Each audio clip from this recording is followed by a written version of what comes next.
we were just kidding. So what's the situation? To put it simply, the requester is looking for a temporary replacement actress for their musical. The original cast member ran into some issues and is currently unable to perform the role. But the troupe has also been experiencing some financial difficulties, so unfortunately they cannot afford to pay the replacement actress. That does sound like a tricky situation. So basically they're looking for a volunteer? That's right. Our adventurers reached out to many actresses, but none of them were willing to take the job. There are only a few days left until the performance. If they can't find someone in time, they'll probably have to postpone the show. And delays tend to create all sorts of new problems. Got it. Oh, this one's a doozy. What do you think, Traveler? Any ideas? Even if we took the commission, neither of us have any experience starring in musicals.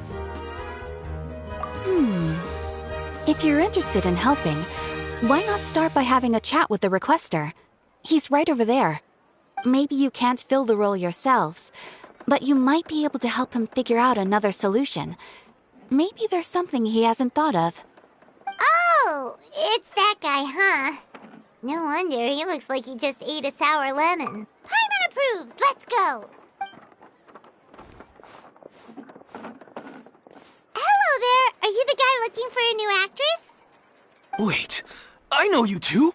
Are you really willing to act in my musical? Wow, sounds like we're pretty famous in Fontaine already. But to answer your question, neither of us have any experience in musicals. But we heard that you're in a bit of a bind, so we figured we could at least try to help you think of a solution. Ah, I see. It's okay. I knew that asking for a volunteer was a long shot. If we can't find someone to step in, we'll have no choice but to cancel the show. It would be such a shame.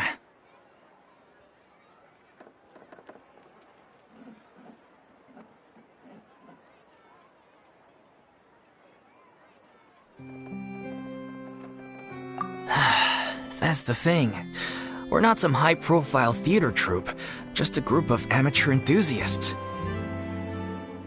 All our sets and props are very crude. We're grateful enough just to get an audience, never mind ticket fees. If we had a way to make this profitable, things might have turned out differently. But now, it looks inevitable that we'll disband. Disband? You're splitting up the troupe? Oh, I guess the lady at the Adventurers Guild didn't tell you? Yeah, this is supposed to be our final show together as a troupe. One last show. And after that, we go our separate ways. So we were really hoping to end on a high note. Nobody wants things to just fizzle out. Not after all the time and effort we've invested into it. Yeah, the leading lady, in fact. She's been dealing with a chronic illness ever since childhood, and unfortunately, it flared up again recently. It really drains all her energy, so she's in no state to perform. The show just won't be the same without her. But for everyone else's sake, I still hope we can find a way to hold the performance on schedule. Got it. We have a clearer picture now. Let's see if we can come up with any ideas. What if we sponsored the show? Traveler, how much more are you carrying? Please, there's no need to go that far. I wouldn't feel right asking such a huge favor, and I can't promise that we'd ever be able to pay you back. Good point. If the actress just goes through the motions for the Mora, that's not exactly rescuing the show. We should find someone who will put on the best performance possible. Oh, wait! What about... you know who? That's how you know we're the best of partners. Anyway, she should have all the free time in the world, right? She's really good at performing, and she was once super popular with the crowd. Performing in a musical should be a piece of cake for her. Who are you thinking of? Sounds like someone famous. Her! You're... That was a joke, right? Nope. Paimon doesn't actually know if she's performed on stage before, but Paimon's pretty confident that she'd be really good at it. You're not wrong there. She has actually performed in a number of big-name shows before. They were one of the reasons she was so popular. But even if she's no longer the Hydro Archon, it's not like she's suddenly a commoner. She's still an idol to many people in Fontaine, including myself. I just think Lady Furina might feel a bit out of place in an amateur troupe like ours. Well, yes, but... Fair enough. I mean, if she was actually willing to, then of course I'd be honored to have Lady Furina star in our show. I'm sure the rest of the troupe would be delighted too. I'm sure everyone in our troupe has probably dreamt of performing. Of course, it all depends on whether she's interested. No point in stressing about that. We'll only know if we ask her. And besides, things are different now. There's no reason for her to be all high and mighty anymore. Thank you for your help. I guess I'll just stay here and wait for the good news. Wait, where does Furina actually live nowadays? She used to live in luxury at the Palais Mermonia, but she's, moved out, right? As it happens, I have her current address here. I can provide it to you. Woo! When did you... I came over when things were starting to sound more promising. I thought I should be at the ready in case my assistance is needed. It is my duty to support commissioners in any way I can. Thank you, ma'am. Thank you so much. Well, now that we've got the address, we'll go find Furina.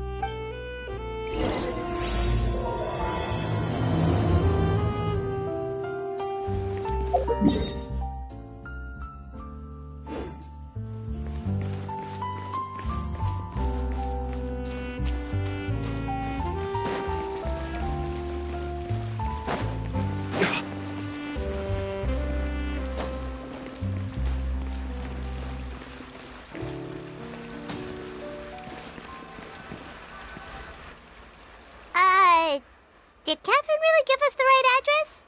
She lives here? Not that there's anything wrong with this place, it's just, a bit of a step down from the Palais Mermonia. You know, it's common courtesy to make sure the homeowner isn't an earshot when you're denigrating their abode. Ah! Okay, when did popping out of thin air become all the rage? First Catherine and now you? I was just out on a shopping trip. I ran out of macaroni, so I went to grab a few more bags. I used to have a much wider range of choices when it came to food, but now I'm finding that simple, traditional home cooking can be quite delicious too. Not at all. As long as you have different kinds of sauces in, you can have macaroni and tomato sauce one week, macaroni and bolognese the next. Oh, sounds like you're really struggling to cope. How rude! Questioning my cooking skills. The audacity! It's not like I have a very eventful life these days. Actually, I barely leave the house. So I don't see how it's unusual that my meals are a little simpler now too. Besides, I'm sure I could master dishes like la lettre faucilor or blubber profiteroles in no time, if I felt so inclined. Ah, there it is. You don't know how to cook. Not yet, maybe, but... Anyway, what are you even doing here? I do hope you didn't come here just to ogle at my fall from grace. Let me first be clear that I'm not taking guests at this time. So if you're just here to clown around, then please be on your way. Shoo! Sorry! We're sorry! Please don't be mad! Yeah, exactly! What the Traveler said! Paimon wasn't trying to make fun of you. Hang on a sec, you weren't exactly holding back either. My help? Well, maybe you're forgetting that I'm no longer the mighty Hydro Archon. I don't even have a vision, you know. Don't worry, it's nothing that serious. It's just very specific, and you're the one with the power to help. Oh? Well, if that's the case, then fine. I'll spare you the lecture about your attitude just now. So tell me, what specifically makes this matter so specific? Ah, I see. I knew you couldn't have come all this way just to amuse yourselves at my expense. After all, I was once the brightest star in all of Fontaine, well-versed in all the various performing arts. A mere musical is well within my capabilities. But given the present circumstances, I'm afraid I must regretfully decline your casting request. How come? It sounds like this would be a breeze for you. True, but I have made a decision to retire from the stage. Although I am no longer required to play the role of the Hydro Archon, the time I spent inhabiting that character has left an indelible mark on me. Centuries of pretending to be a different person changes you completely. I'm not the same person I once was. Of course, that can't be undone now. It's too late, and I have no intention of reinventing myself all over again. But at least I can say that I no longer desire to play any new roles.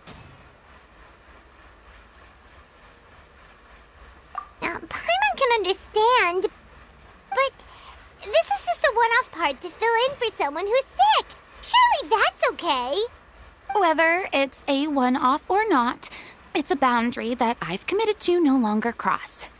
If I make an exception to the rule now, I'm just leaving a back door for myself, which would be the same as not having a boundary in the first place. So I'm not going to perform, and that is that. Okay, guess there's no convincing you. Well, is there anything else we can do to help out the troupe?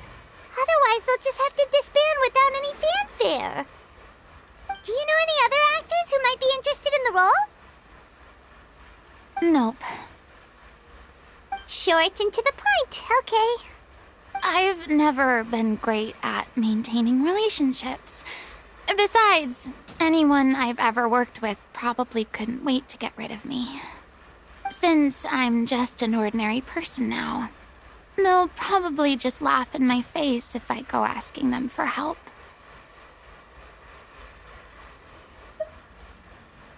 Look, I'm sorry, okay? I'm sorry I drew a line in the sand without thinking about every possible grain. Well, is there anything else? Have I not made myself clear? You're barking up the Sorry. I didn't mean for that to sound so harsh. I wish I could help, really. But if I thought I had the answer... It's all right, Furina. Paimon just wanted to make sure we tried everything.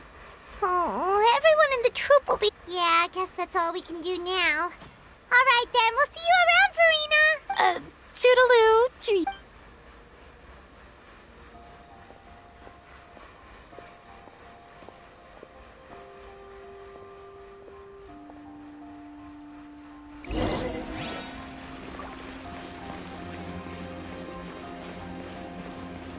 It's too bad, but we have to respect Furina's decision. Maybe the thought of performing brings up too many painful memories now.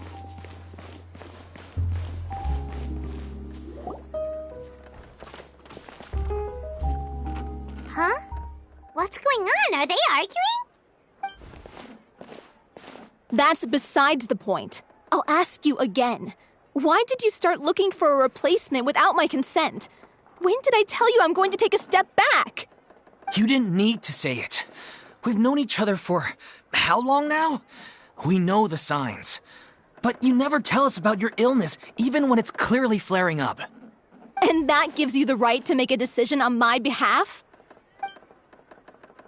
Shortly after you left, the troupe's lead actress came to the Adventurers Guild. She believes that she's healthy enough to perform.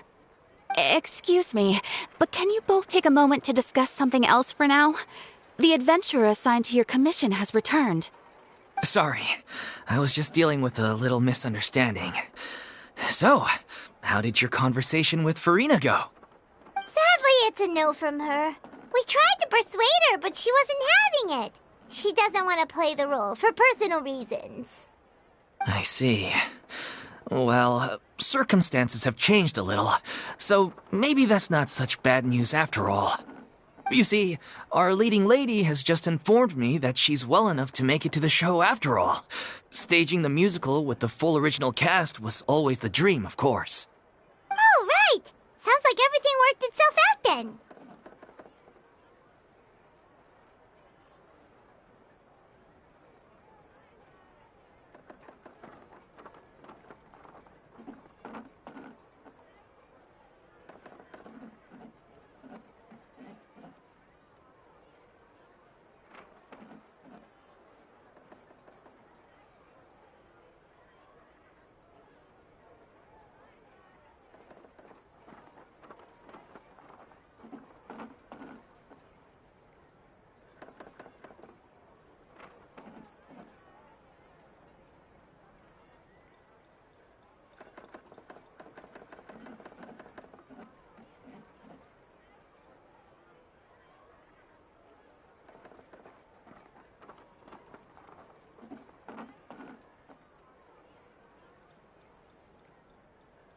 Yeah, she'd be livid. We'd get the scolding of a lifetime. Jeez, is Lady Furina really so harsh with people? Only joking, calm down. So, guess we can consider this case closed now, huh? Despite the fact that we failed to complete the commission, we were still racking our brains for ideas on the way back here.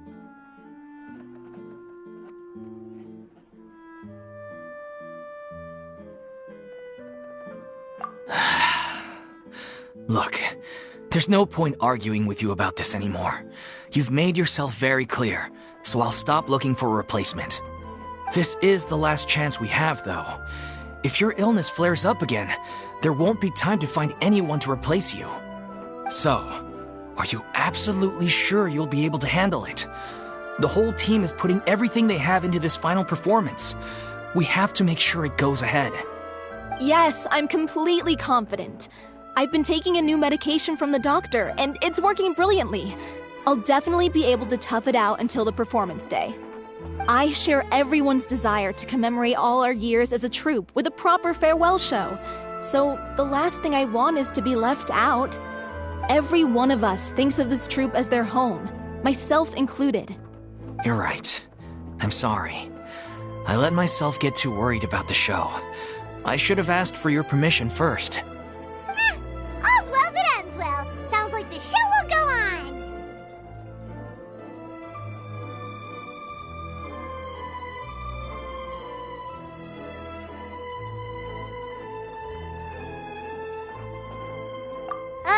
Sure.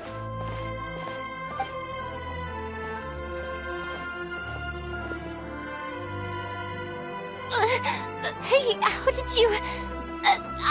I was just passing by because I realized I forgot a couple of items on my shopping list. All right, I'm coming. No need to drag me.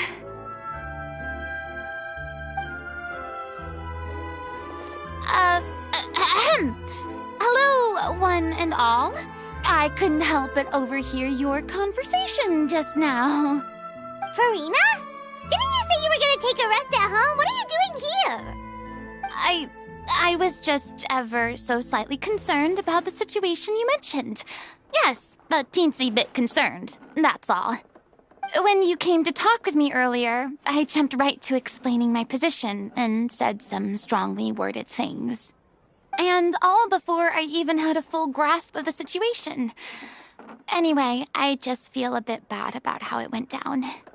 I'm sorry, Paimon. Oh, it's totally fine. Paimon didn't take any of that personally. You really have a knack for asking the most uncomfortable questions, don't you?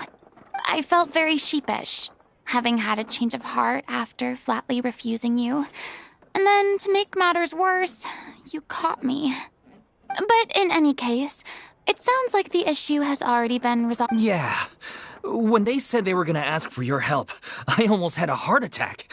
There's no need to think like that. And no need to keep addressing me as lady. Just Furina is fine. I was wondering, if this troupe is so important to all of you, why does it have to disband? If the difficulties are purely financial, then there must be a solution. You could put the shows on pause while you look for a sponsor, for instance. Everyone seems so devoted to the troupe. I'm sure if you keep chipping away, you'll find a way through. We all want to believe that, but some things are just beyond our control.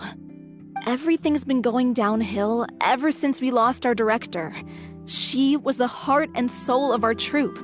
She kept us going. Her name was O'Reilly, and she was the founder as well as the artistic director of our troupe. And tragically, she was a victim in this serial disappearances case. What? That's actually how I recognized these two. It was all thanks to their efforts that the true culprit was brought to justice. But still, no sentence can bring our director back to us. She was a loyal fan of your performances, Miss Furina. They were what first inspired her to get into musical theater. She rallied many people around her who were destitute or had lost their sense of purpose in life, and convinced them to join her troupe. She wrote her own scripts, acted on stage, and mentored each and every one of us. People loved our performances back then. We seemed to be going from strength to strength. Things were really looking up for us. And then disaster struck. Yeah. After that, the entire troupe fell into disarray. None of us know anything about script writing, let alone how to handle the business side of things. We've been doing the best we can. But despite our efforts, things are slowly but surely falling apart. It's agonizing. But ultimately, we'd rather end things now on our own terms than stick it out to the bitter end and watch all our dreams turn to dust. Oh.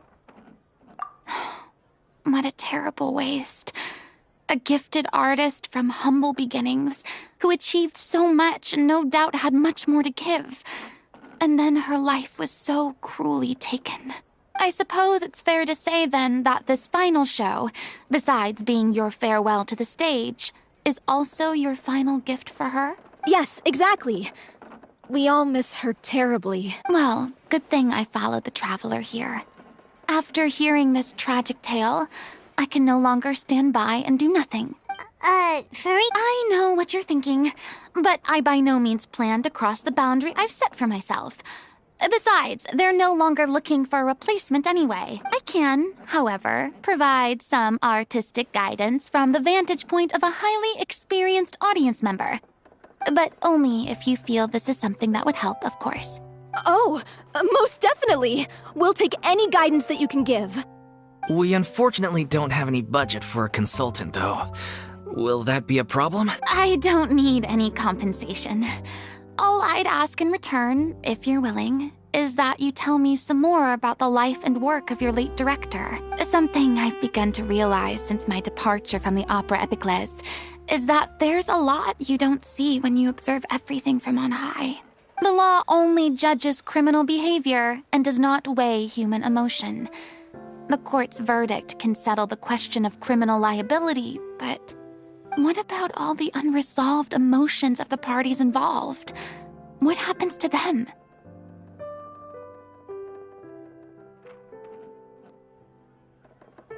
An interesting answer. But if you ask me, I think all emotion shall ultimately return home to the heart and slowly settle with the passage of time. Take, par exemple, how this troupe pines for their late director. Things such as this I have never witnessed before, and so I should like to observe, perchance to understand. Still a fan of your old dramatic monologues then, huh? You just want to get back in on the action, don't you? No. This is a completely different situation. Pearls before swine. The name's not Swine, it's Paimon! Would you be willing to join me? Come on, take a break from adventuring to listen to a story. Thank you all so much. Our director was a huge fan of Miss Furina's performances, as, of course, we all are. All right, follow me. We'll go to our usual practice space. Please excuse the size. It's a little on the smaller side.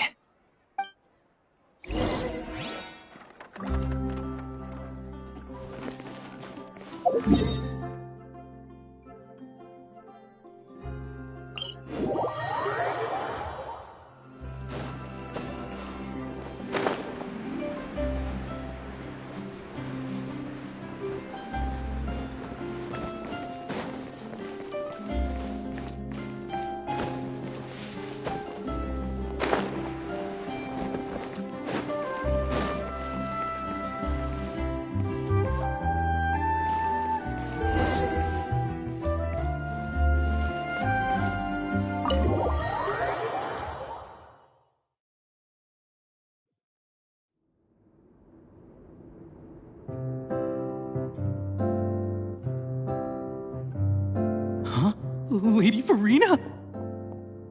What's Lady Furina doing here? Hello all. Allow me to explain.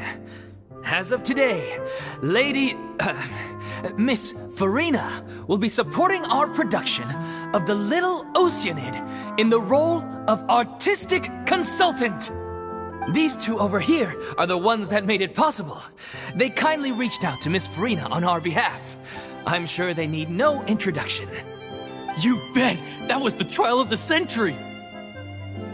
You helped bring our director's murderer to justice. We can't thank you enough. Oh, please don't mention it. We're just here to join in on the fun.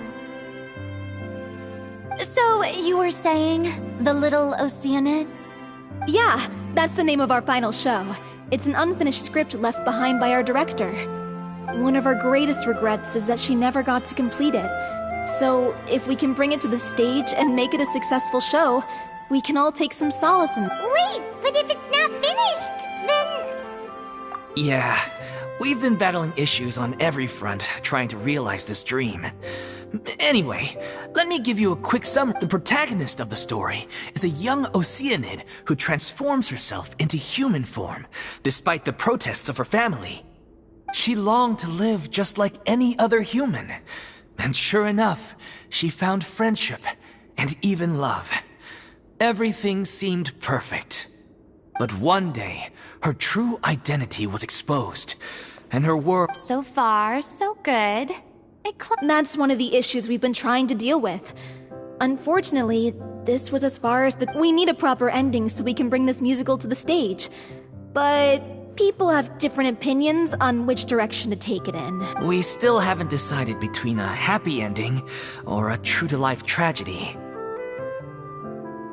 By true to life, you mean the director's sudden disappearance? Yeah, like they say, truth is stranger than fiction, but then there's the question of whether we really want to use the stage to pass our raw pain onto the audience.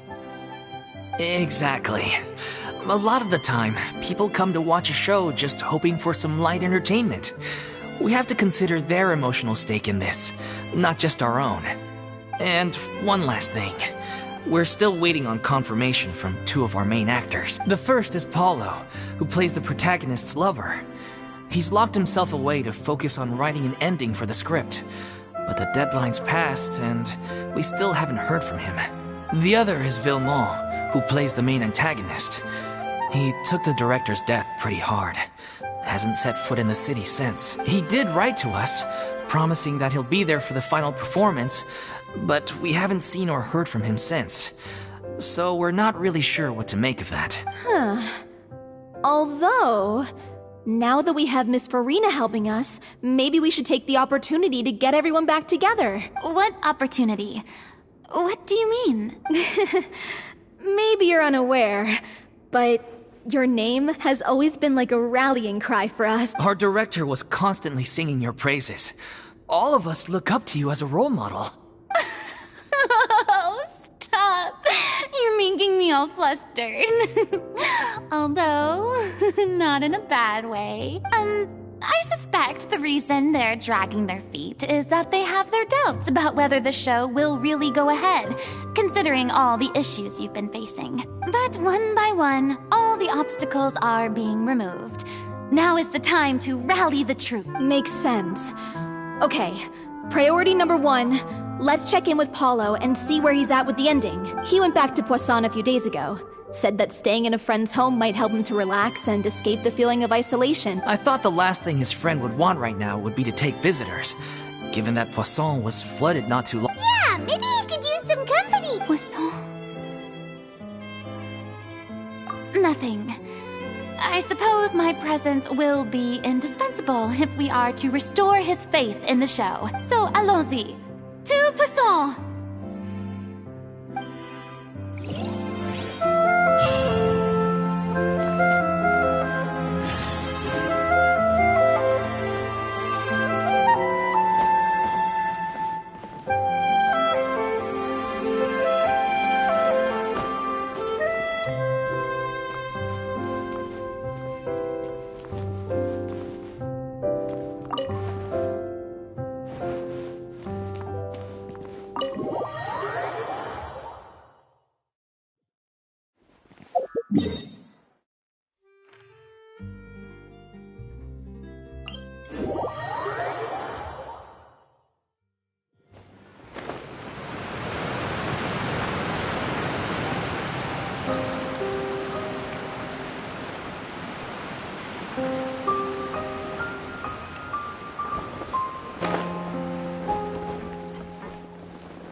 If I remember correctly, this is where he's staying.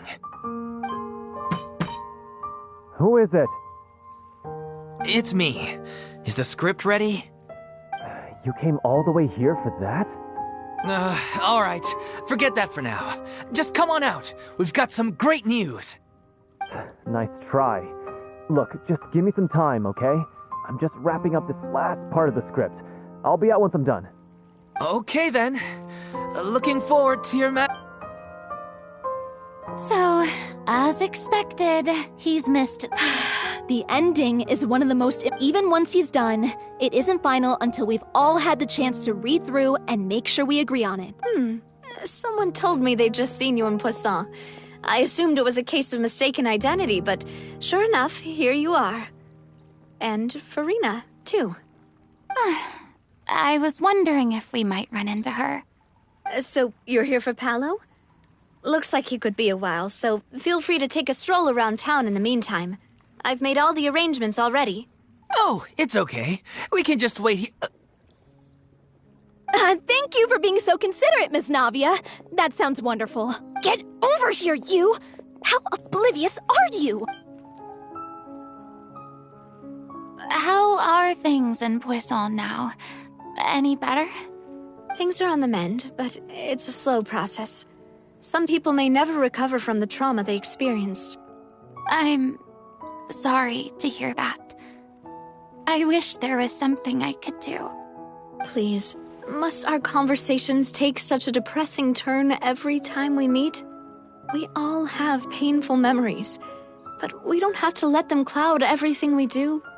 And if you're trying to make a new start, perhaps it's best if you don't bring up the past all the time. Thank you for your words of comfort. You make a very good point, but for now, at least, I think I should stay with the way I'm feeling for a while longer. It's okay. These things take time. Moving on from a painful experience, which brings me to why I'm here.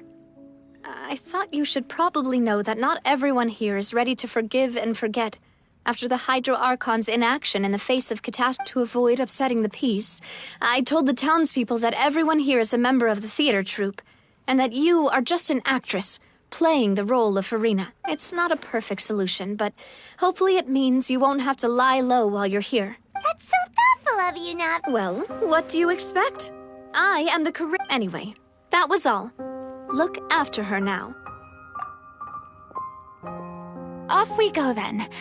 Let's take a look up there. I don't have any friends that I can be frank and honest with, so maybe she's right. You're the closest thing to friends that I have.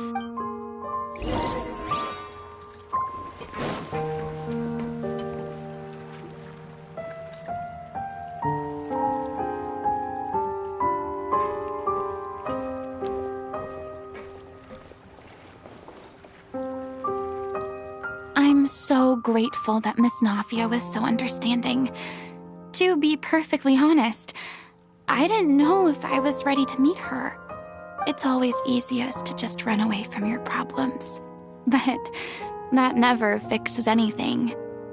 You can't... So that's why you were nervous when they brought... Yeah. I'd be lying if I said I wasn't scared of coming back here. Still, I felt it was something I had to do. As I was saying before, I want to see for myself the things that I never... I'd be overjoyed if the people here could find it in their hearts to forgive me. But they're more likely to unleash a tirade of vitriol against me. Which, of course, I completely understand and accept. Yeah, I can tell people are watching me. I'm sure some people here see the idea of someone coming to Poisson dressed as the Hydro Archon as extremely disrespectful. I used to be terrified of the gaze of other people, especially when they had suspicion or resentment in their eyes. I guess I wasn't quite ready for this after all. I'm surprised you're making yourself go through all of this. I can't let myself see only the things I want to see. How would that make me any different from before? Look! There seems to be a crowd gathering over there. Probably time we made a move. How about we check out Spina di Rasula's ship? We should have a view of the whole of Poisson from there.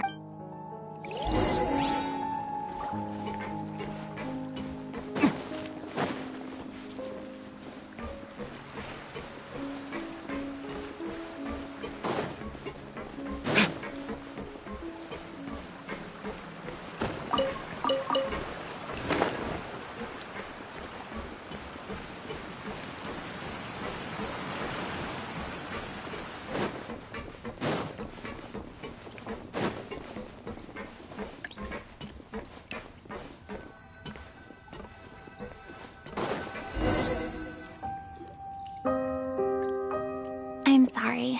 You probably just wanted to relax. We don't mind. It's actually Great. Well, I appreciate your company, so please don't disappear just yet. I don't know whether you can tell, but the years of suffering and loneliness aren't the only reason I have a hard time facing up to who I used to be. As I stand here by the ship, I can't get the images of the rising water out of my mind. One after another, people were taken by the water. They thought their god would protect them. They had absolute faith that when disaster struck, to end all the while. I played, but then the floodwaters finally came. You shouldn't look at it like that. You were only doing your... I've had to go through so many moments like that for the sake of protecting the truth. As time went on, it got harder and harder to bear. Eventually, I realized I had nothing left except the truth. I became terrified of completely failing in my task and was haunted by the thought of being left all alone, weeping on my throne. Fortunately, we were able to avoid the worst-case scenario thanks to the help of heroic individuals such everyone rose to their responsibilities. And I finally regained my freedom, but on some level, freedom also means no longer being needed. I have no further use to people. I would have never imagined you'd see it that way. A reward? I guess so. And back then, I didn't even dare to dream about having someone to confide in. I was scared of someone recognizing me for who I truly was, and exposing the secret I swore to protect. Believe in the Furina you see on stage. She is the one you can trust. I had to keep all my feelings, all my curiosity about life to myself. No one could be allowed to know. That's what I really meant when I said I'm no good at maintaining relationships. So that's where you were coming from. Paimon totally thought you were just a bit of a diva at heart. Could you please get off my case? I don't know what's gotten into you today. I'm making an effort here. You could at least try to do the same. I do. I once had nothing but the truth, and now I'm finally freed. At least the choice is in my hands. All right, it's about time to head back. Paulo should have finished the ending by now. Sure. Okay, let's head back and...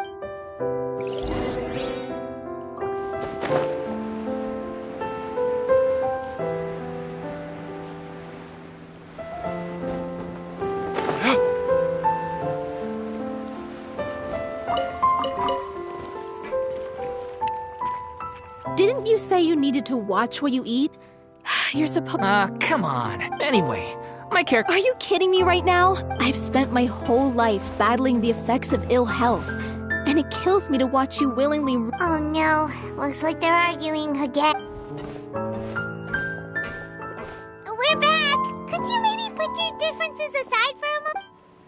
Ah, you're back. We've been enjoying Spina di Rosula's VIP treatment in your stead. Paulo's nearly done. We shouldn't... Great! So you were discussing your characters, right? Me? I'm an Oceanid too. He was originally supposed to take the form of a crane, but he outgrew that role. Well, the costume at least. The boar's not a bad character, actually. He's the one who raises the little Oceanid, yes? That's right.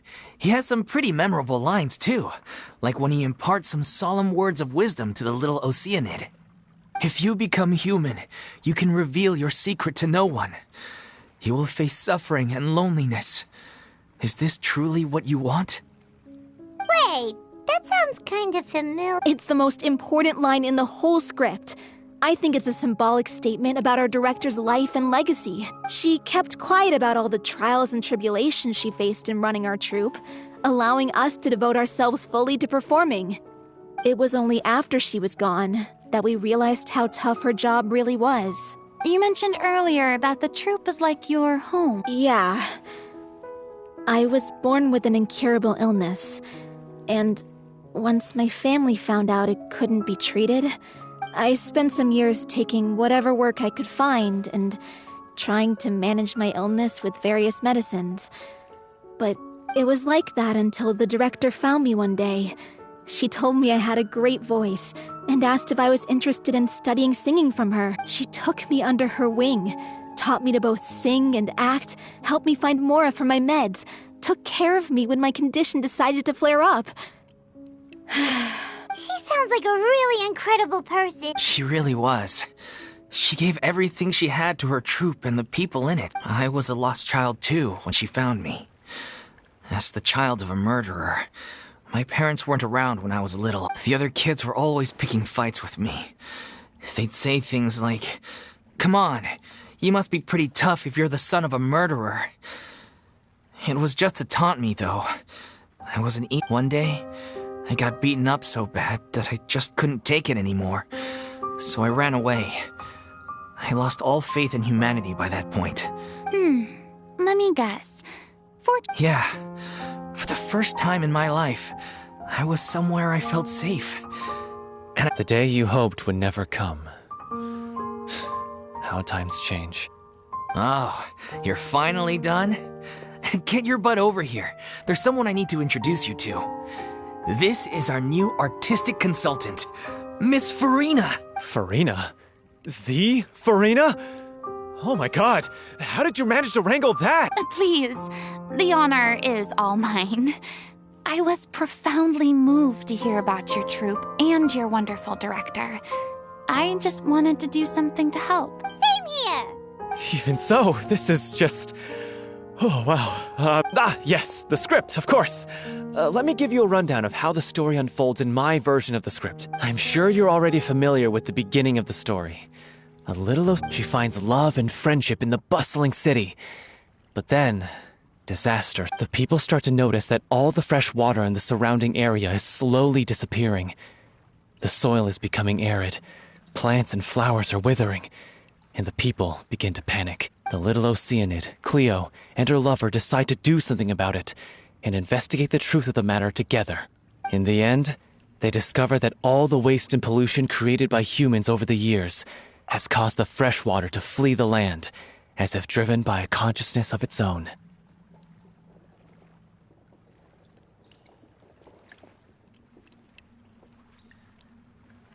Consciousness? You mean the water is sentient? Water as a conscious entity. There's actually quite a few stories that explore this theme.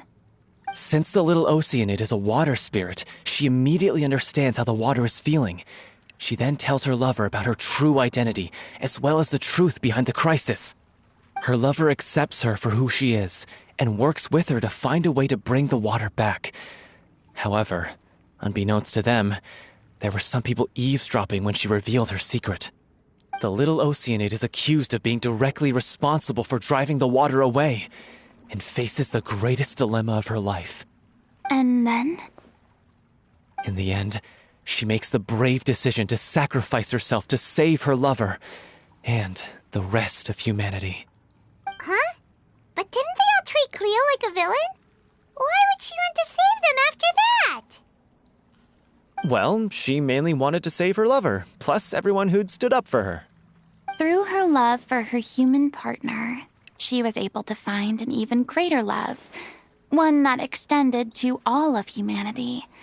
Surely the biggest strength. There's actually something else that bothers. You know the protagonist is supposed to represent the director, right? And she never had the chance to become a hero in our world. If we're serious about dedicating this show to her memory, we should make the ending... What about if...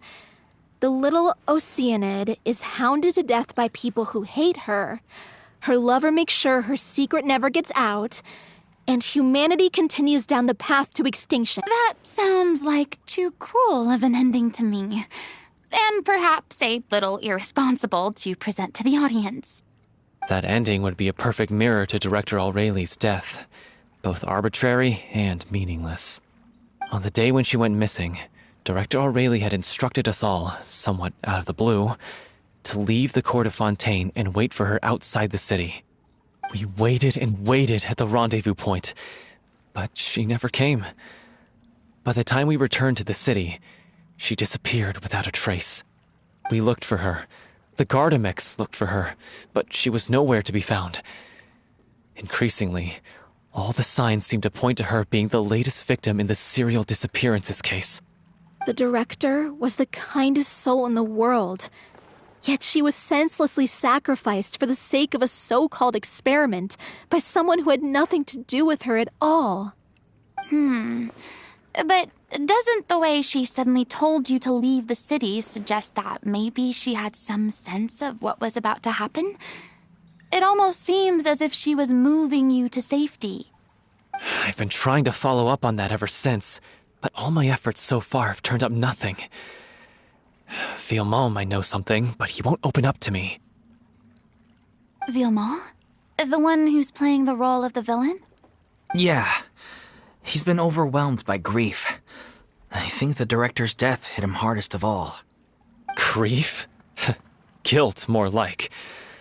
Also, I have a hard time imagining that anyone took it harder than me. Because, well, speaking of the play being true to life, I was deeply, madly in love with O'Reilly. What? You kept that one quiet. It's time to be upfront with you all. No more keeping secrets from each other. We'll never be able to agree on the ending if we can't be honest about how we feel.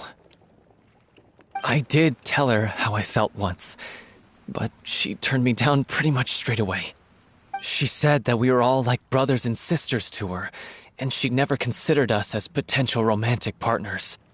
Not that it came as a shock or anything. It was what I was expecting to hear. So I told her I'd always be there for the troupe, and I'd always be there for her. I said, maybe one day in the future, when everyone's settled into their own lives and on the up and up, and managing the troupe no longer required her constant attention, well, maybe then she could reconsider what she really wanted in her life. And now, that day will never come. Oh, Paulo. So if I'm the one writing this ending, then I'm gonna make sure it does right by O'Reilly. I won't let anyone get in the way of that.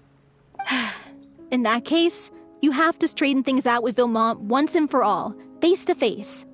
We've all had our differences of opinion over the ending, but those two have never seen eye to eye on anything. One of them has to compromise if we're ever going to reach a final decision. Well, if that's where we're at, looks like it's time to go visit Villemont. Are you ready to face the truth? Honestly, I'm slightly terrified. But for the sake of our final performance, I'll do whatever it takes. Funny you should ask, though. You really do get what I'm going through right now. I certainly do. Come on, everyone. Allons-y!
Every course of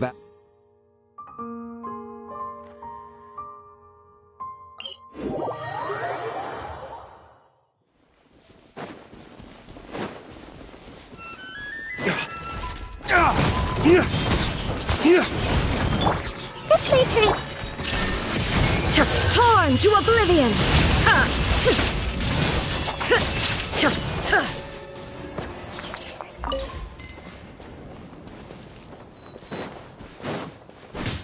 Shine down! Hey! Rest and rebuild!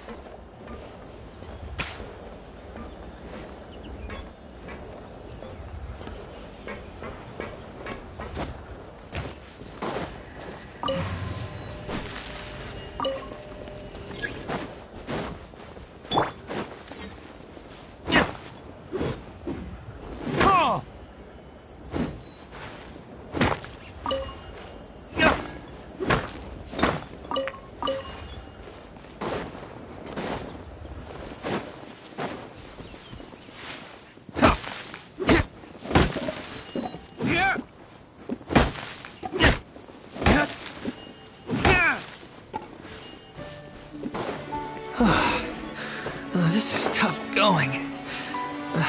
Delphi, are you sure you can manage in your condition? I could ask you the same question. Try to keep up.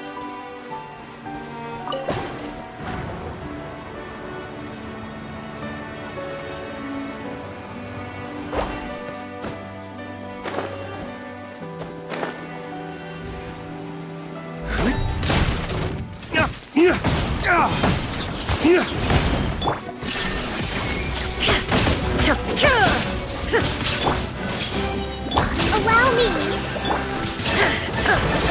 Inazuma shines eternal!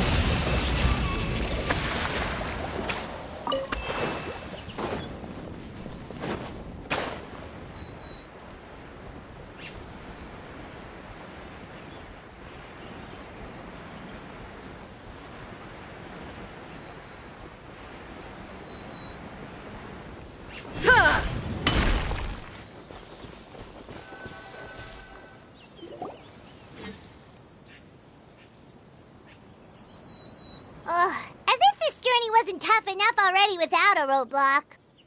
Don't worry. We should all be fine with the traveler here.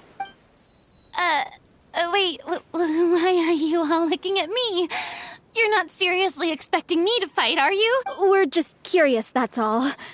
I don't think anyone's ever seen Furina in a fight before. Yeah, but don't you remember why? The Hydro Archon willingly gave up all her power so it could be converted into indemnitium.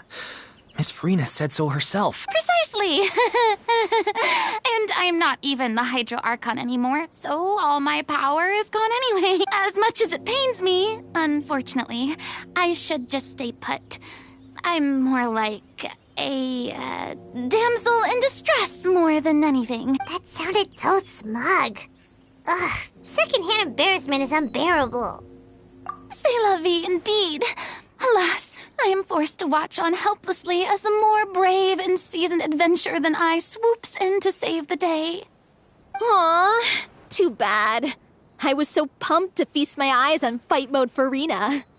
Sorry to leave all the heavy lifting to you. Don't worry, piece of cake.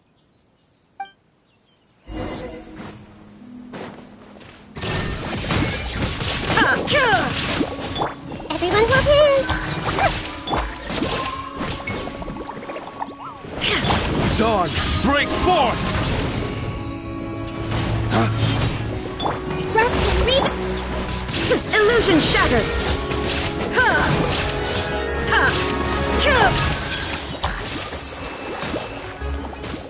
Make yourselves at home. I see everything. Now you shall perish!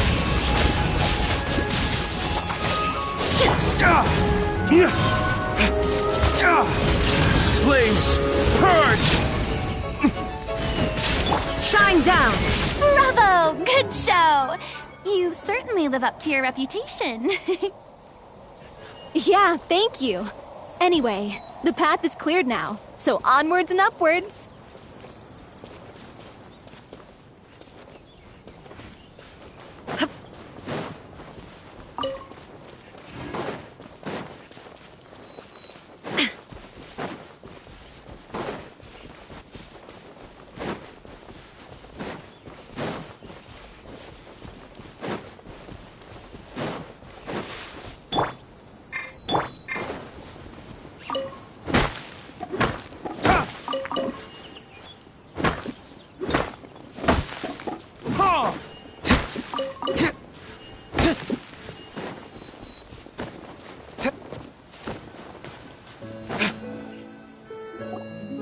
Vilma, are you there? Huh? Oh, it's you guys. Wait, what's Lady Furina doing here? I can explain. We've been rounding up the whole troop. We now have everyone except you. So, you think knowing the truth about the director's disappearance will help you write an ending to the script that pleases everyone? I care just as much as everyone else about making the Little Oceanid a success. That's why I wanted to wait until after the show. If I open this can of worms now, I just don't want to make things difficult between us. We're supposed to be a unit when we're on stage. Vilma, avoiding the truth will not help anyone. Unless you mean to suggest that Aurelie's death had something to do with you. I don't want to talk about it. Listen, Vilma. I used to think that my love for Aurelie was a point of shame. I never brought it up to anyone. But now, I've made up my mind to put it all on the table. I'm prepared to face everything, to sacrifice everything for the sake of the show. The Little Oceanid cannot be complete unless we do justice to Aurelie on an emotional level. This is why people think of you as not being the smart one. As you all know already, the troupe was kept afloat not from ticket sales, but donations from the audience. Of course, that was nowhere near enough. We took on side jobs when we weren't performing, but even then, the troupe's financial situation was pretty dire. So, anyway, one day after a show, a merchant came to me and offered us a huge sponsorship. In return, we just had to provide the audience with their drinks during performances. It seemed like a win-win, so I said yes to it on the spot without consulting the director. It was only when the merchant came to deliver the goods that I realized the drink in question was synth. Isn't that the drink peddled by the culprit behind the serial disappearances case?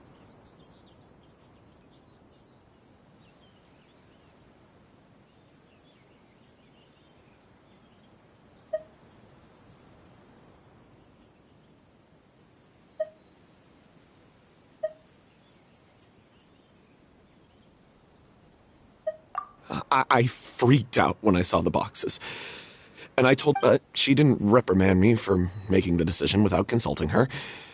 Instead, the merchant was furious, berated us for going back on our word, and threatened to sue us for damages. The amount was astronomical. I was going to sort it on my own, but the director stopped me. She said that this was an issue for the whole troupe and it wasn't my fault. But things only got worse from there. The synth merchant just wouldn't let up, and then suddenly the director told us all to leave the city one day. I admit this whole thing was my mistake. I didn't dare to tell any of you the truth back then, and after the director disappeared, I was even more afraid to say anything. Yeah, I got Aurelie killed. Hey, don't say that. You traitor! You knew Aurelie was in danger. What do you mean? You were afraid. This was a life and how could you be so... Please, try not to get too worked. Yeah, listen to him. Stay calm And he has the gall to try and high-road us, claiming that he kept his mouth shut for the sake of the show! How about taking some responsibility for what he's done? All I can say is I'm sorry. Truly. I wanted to apologize to everyone in the troupe, but that won't bring back the director. What good is my apology now? I'm just a coward who made an awful, terrible mistake that I can never take back. Beat me up if you want. Kill me if you prefer. It's what I deserve in my life. So I can meet the director and apologize to her in person. Get out of my sight! Go! Get lost! That's enough! You've screamed and shouted at each other for long enough. Now pipe down, both of you! Can you stop conflating the show on stage with your real-life relationships in the troupe? You keep saying that you want to use this final performance to pay tribute to your director and celebrate her life. How can you do that if you're just using it as an excuse to vent your own emotions? You're right. I'm sorry. On stage, the lead role is the focal point of the audience's attention. And you're all used to seeing the director as the heart of the troupe. But in her own life, her greatest desire wasn't to be the center of attention. I can tell how much she loved you all. What she wanted was to build a warm home for all of her brothers and sisters. To shield you all from the storms that rage in the world outside. That's how you should remember her. And that's what you should be celebrating. I understand why you're trying to make her the hero of the story, but isn't she your hero already? After everything she did for you? Yeah. So think hard about what that means. And then think again about what you hope to achieve by arguing with each other. If you really hate each other and can't reconcile your differences, then you could just call it quits now.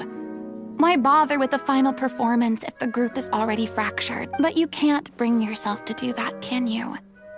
You care too much about Director O'Reilly and the home she built you all to let go. What are you laughing at? I don't see what's so funny. Sorry, I didn't mean it that way. It's just that, for a moment there, it felt like our director was back with us again. If she'd seen Paulo and Vilmont at each other's throats like that, she would have scolded them exactly like you did, in that same stern voice. Really? But she sounded like such a gentle person. Of course she was. Even her harshest lectures came from a place of kindness, and it showed. She really was a truly outstanding person. What you said, it really puts everything into perspective. I'm truly sorry. I really meant for this to be a genuine apology, but I ended up making it all about me and my self-pity. It's all right. Let's save all this for after the performance. So, the ending. What are we gonna do about it? Clearly, everyone needs to take a step back for now and reflect on what really matters. When emotions are running high, things get lost in the fray. The end of the story needs to focus back on O'Reilly herself. She's the true star of the show.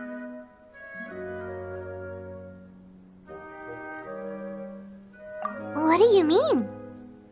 The Traveler is right.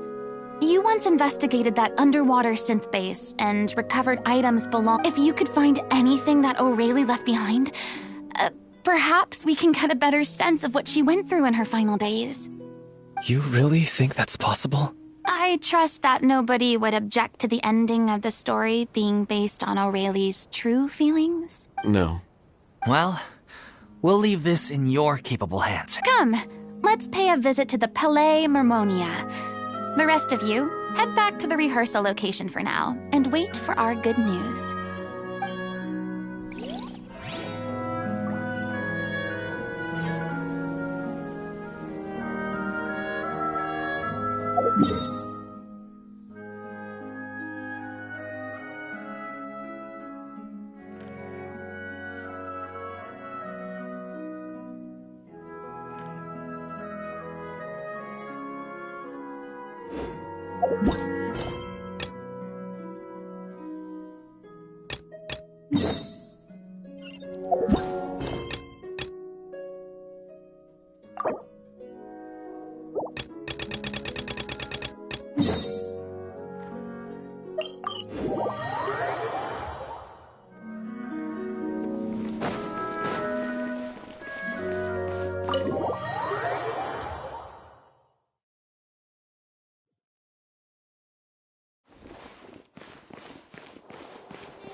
These newcomers are full of enthusiasm.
Let's take a moment to rest and plan our next move.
The food in the cafeteria is excellent, if you're lucky enough to make it in. We should prepare while we can, then make a preemptive strike against the enemy.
Newcomers are full of enthusiasm.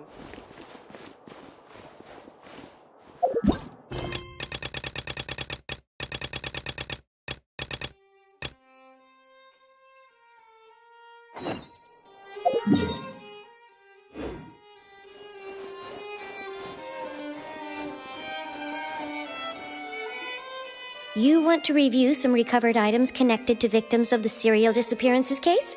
But, that case has been closed for quite a while now. Still, since you were the ones who discovered and submitted the evidence in the first place, you don't actually have to submit an application. Okay, please hold on.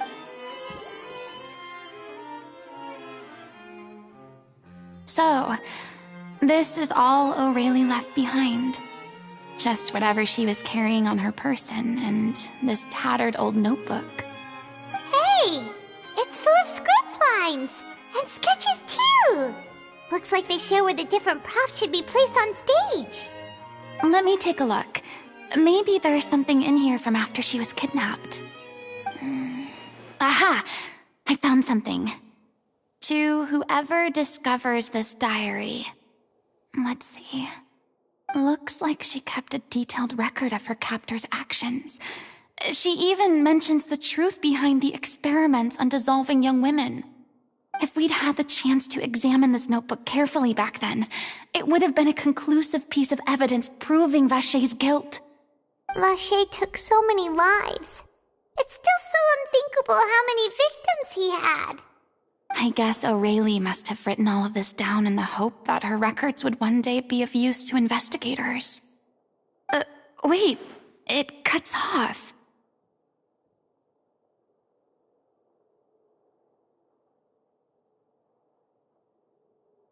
Her handwriting here gets patchier and more illegible by the line. She probably didn't have much strength left. Her final words are... I'll let you read them for yourselves.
She was so terrified.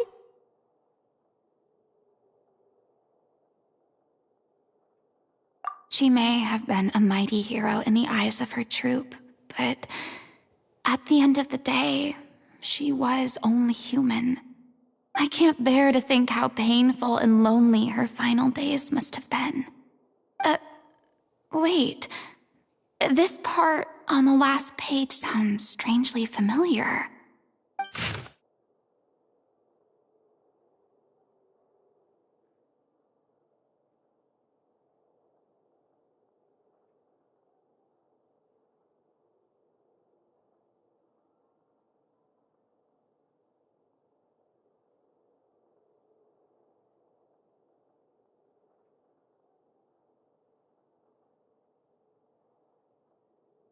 If you become human, you can reveal your secret to no one.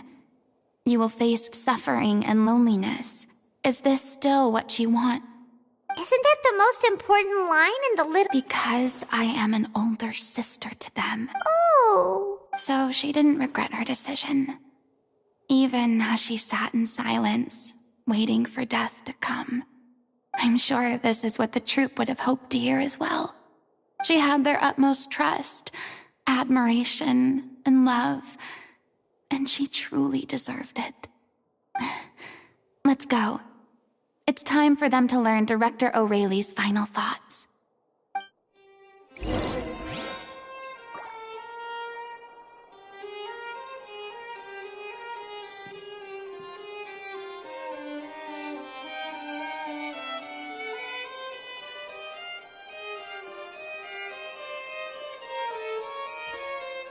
We should prepare while we can, then make a preemptive strike against the enemy.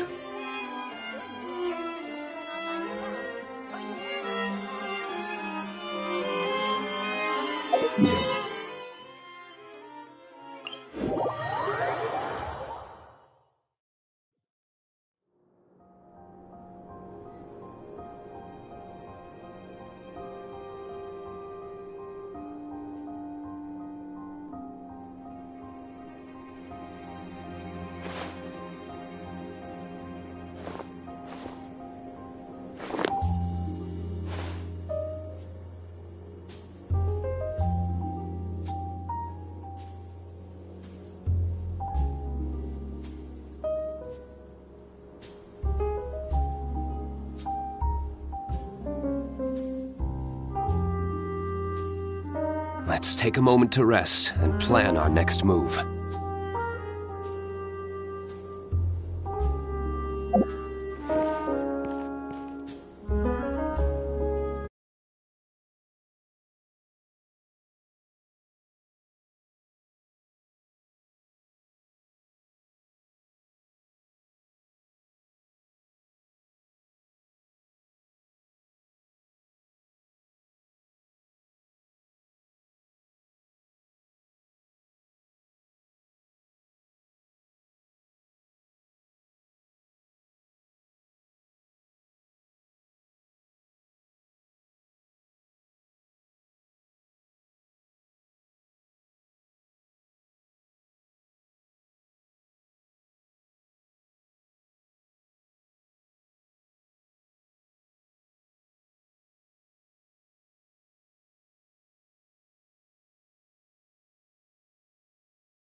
She deserves a hero's farewell.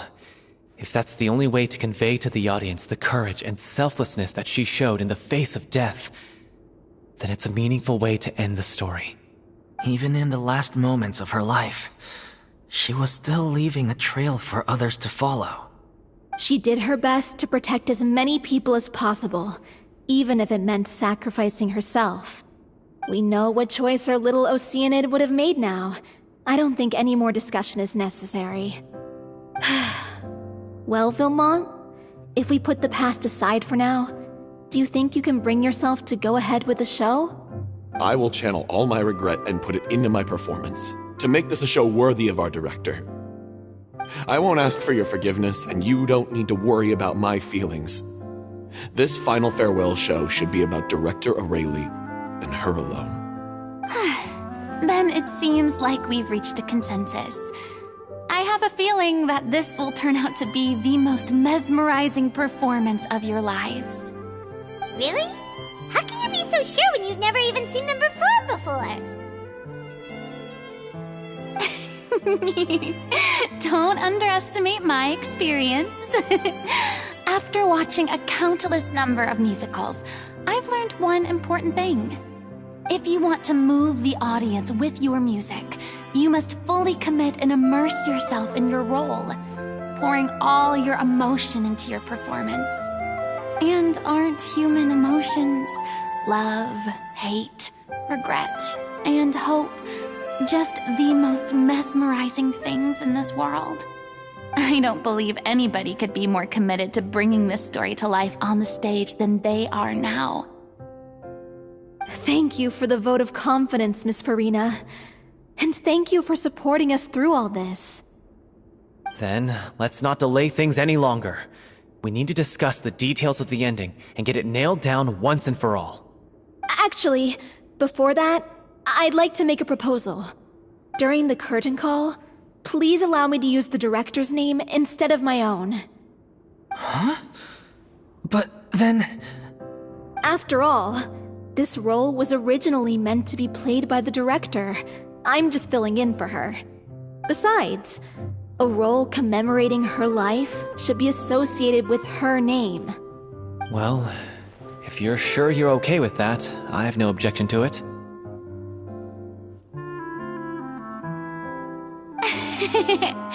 Now we're talking like a serious acting troupe. All right, I'll leave you to fine-tune your musical while I go and procure a stage. Procure a stage? Oh, it's okay. Our usual place doesn't need a reservation. That place? Oh, don't be silly. For an extraordinary show, we need an extraordinary stage. By which I, of course, mean the Opera Epiclese. Whoa, wait, what? No. That's never going to work. It's far too fancy for the likes of us. What are you afraid of? Surely you don't think that Aurelie's story is unworthy of the grandest stage in Fontaine. No, that's not what I meant. It is supposed to be your grand finale, right?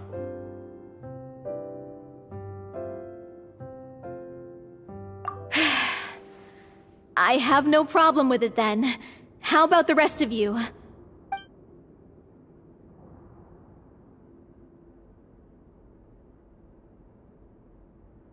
I'll take your silence as a yes.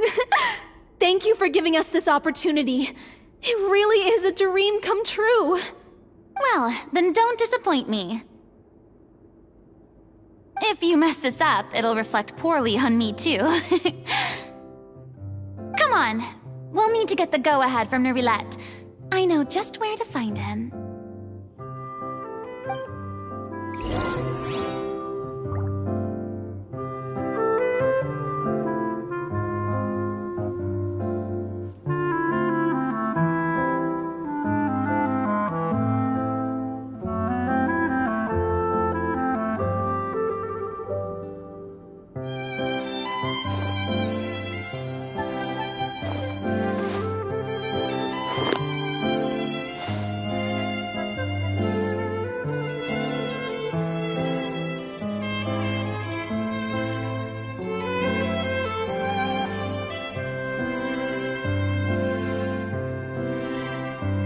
We should prepare while we can, then make a preemptive strike against the enemy.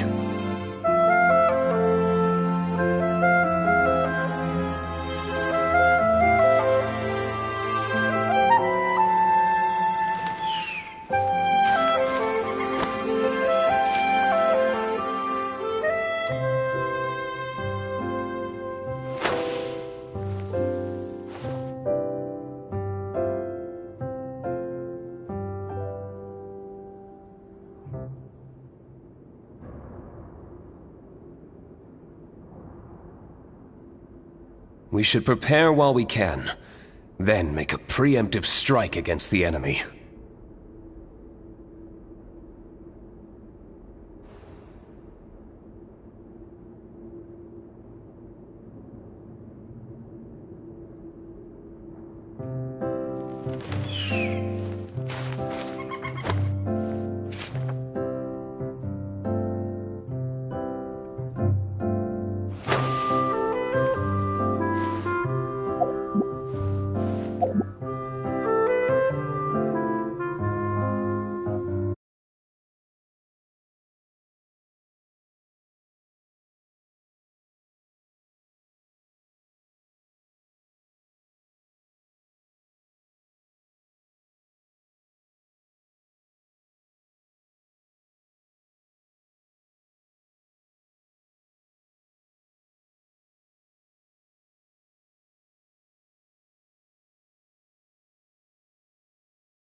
During the final scene... First Miss Furina, now the opera epiclese? Hey, come on. Yeah...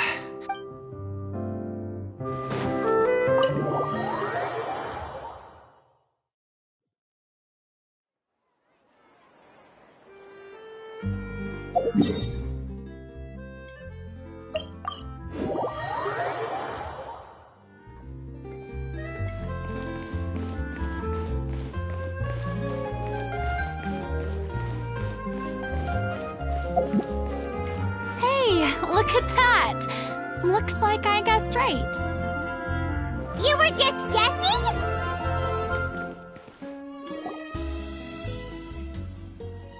I knew you'd be here. I'm here merely for a short break. It has been a while, Miss Furina. And you too, traveler in Paimon. What might I assist you with today? I would like to book the Opera Epiclese for an event. You see... I understand. The process for booking the Opera Epiclese is complex and can be somewhat cumbersome. But given that the request is coming from the three of you, I see no reason to make things unduly difficult. The story of the little Oceanid is most fascinating. I'm looking forward to seeing it performed on stage. I will say, however, that I am surprised to see your passion for the performing arts rekindled after all that has happened. Huh? What do you mean? Do I look excited? Yes. And this is the first time that I've seen you like this since your departure from deityhood. At first, I just felt bad about rejecting them. So I wanted to learn a little bit more about their situation. But one thing led to another, and... well, here we are.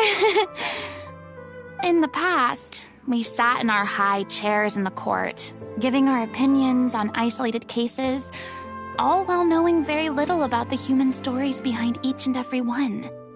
Maybe it's because I finally become an ordinary person and gained my freedom, but I've developed a great sense of curiosity about their lives. I am truly delighted to see you find a new lease on life. Now that you've regained some confidence, have you had any thoughts regarding a return to the stage? Why would you suddenly ask a question like that? Well, if the Little Oceanid turns out to be a great success, it will no doubt become a classic. Many theater companies are certain to add it to their repertoire. The experiences and decisions of the protagonist Cleo are all modeled after your own. Naturally, this makes you eminently suited to playing the leading role. It would truly be a shame if you did not take this opportunity to allow audiences to enjoy your outstanding... Haven't I already made myself clear? I won't act or perform in any role ever again. No exceptions. Nor do I think it is any great shame. There is no lack of fine actors or inspirational stories, either on or off the stage. This experience is a case in point. I feel like I've learned a lot, and it has already been well worth the price of admission. I must admit, though, I'm a little envious. They're quite fortunate to be able to bid farewell to their past in such a magnificent manner. I see. Well, I'm glad to learn that you have found a role to play that you enjoy, be it on the stage or not. I sincerely hope the show will serve as the grandest of finales. I will have my staff book the date and mail the relevant paperwork to the troupe once the details are confirmed. Thanks, Nervalette. You are very welcome.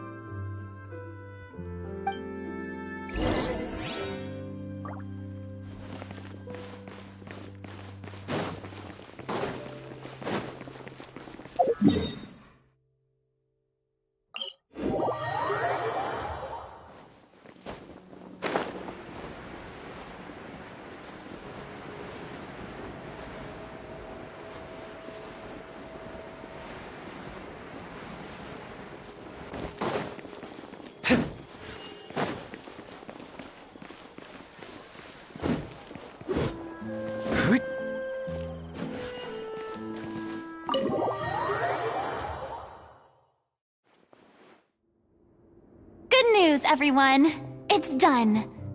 Thanks to my eloquent and impassioned speech, Monsieur Nervalette was moved to provide us with a fitting stage for this special performance. We've had to fight every step of the way for this opportunity, but we now have all of the ingredients necessary to stage a truly spectacular performance. A touching story, a magnificent venue, and last but not least, a passionate and dedicated cast. Now, let's work together and make this show the best it can be. This is truly wonderful. The sooner we can finalize the ending, the more time we'll have to rehearse. Fiamma and I just went over some parts of the script and tweaked a few things. I think it's really going to resonate with the audience now. Wow, you two had a constructive conversation? That's great! Communication is vital to any good performance. Look at us! We've come so far. I never could have pictured this scene a few days... It's amazing! Even though Furina's still being a bit of a drama queen about it all, she's really fired everyone up! Please feel free to give us any comments or suggestions you have. We really value your input. Hey, Loic, get over here. Time to practice the opening number.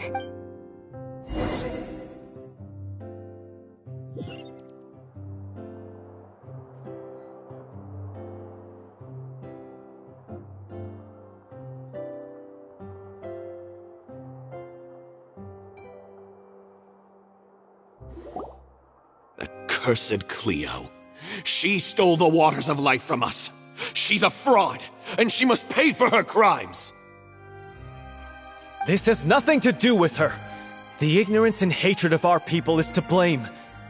How can we hope to win back the water's favor if we don't change our ways? This guy could be useful. Take him hostage. If Cleo wants him back, she'll have to show herself. Leave this place, oh little Oceanid, and never, ever look back!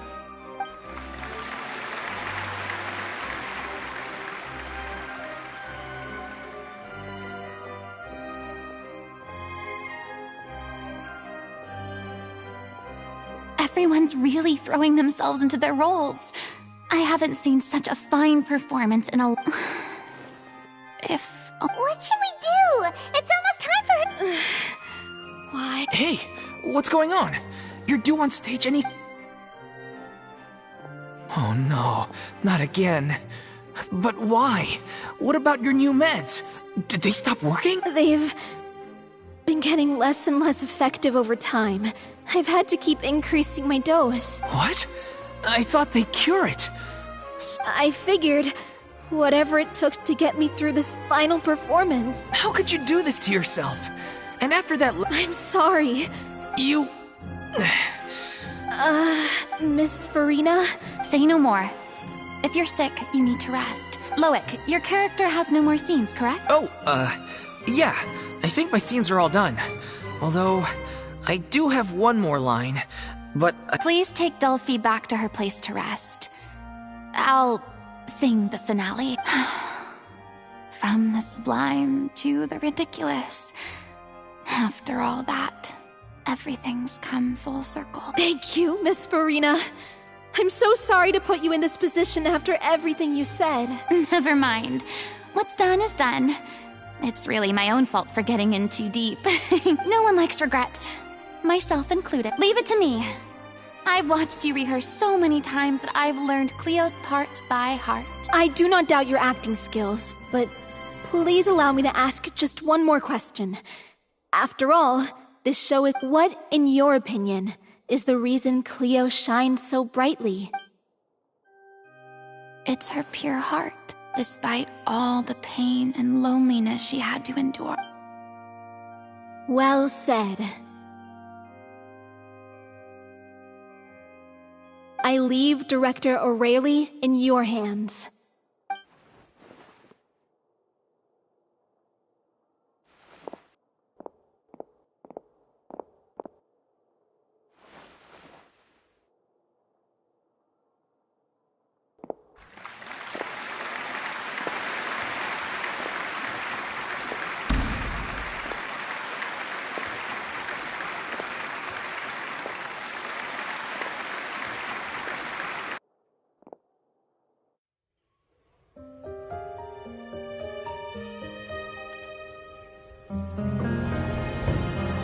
Is she here yet? When will she get here? She's not coming! You're wrong. She's here.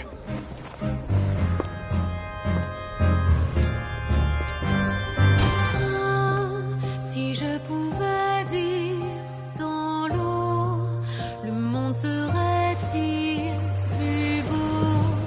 Me pardonneras-tu, ô chère mère?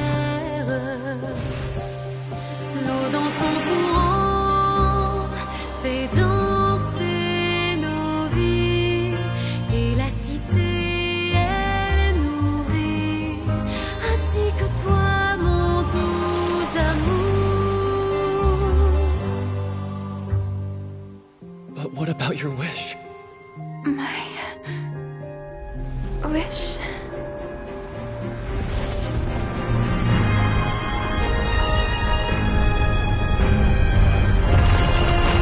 If you become human, you can reveal your secret to no one.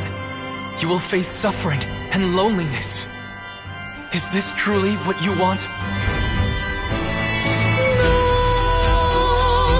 Le grand amour ne suffit pas, seul un adieu fleurira. C'est notre histoire de vie, douce et amère. Moi, je serai toujours là, à voir le monde et sa beauté.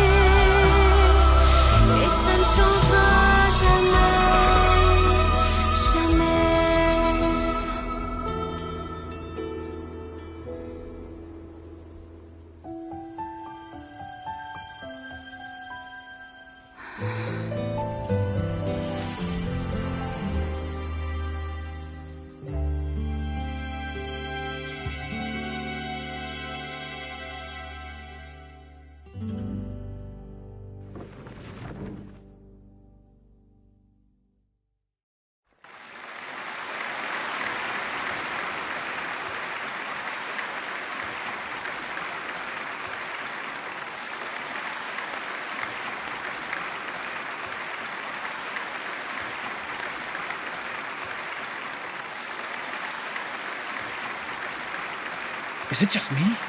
Or was that Lady Furina on the stage just now? She hasn't been seen for a while now, and she just appears out of nowhere? Gotta say, though, her acting skills are as superb as ever. The little Oceanid, Cleo, played by Aurélie Fumont.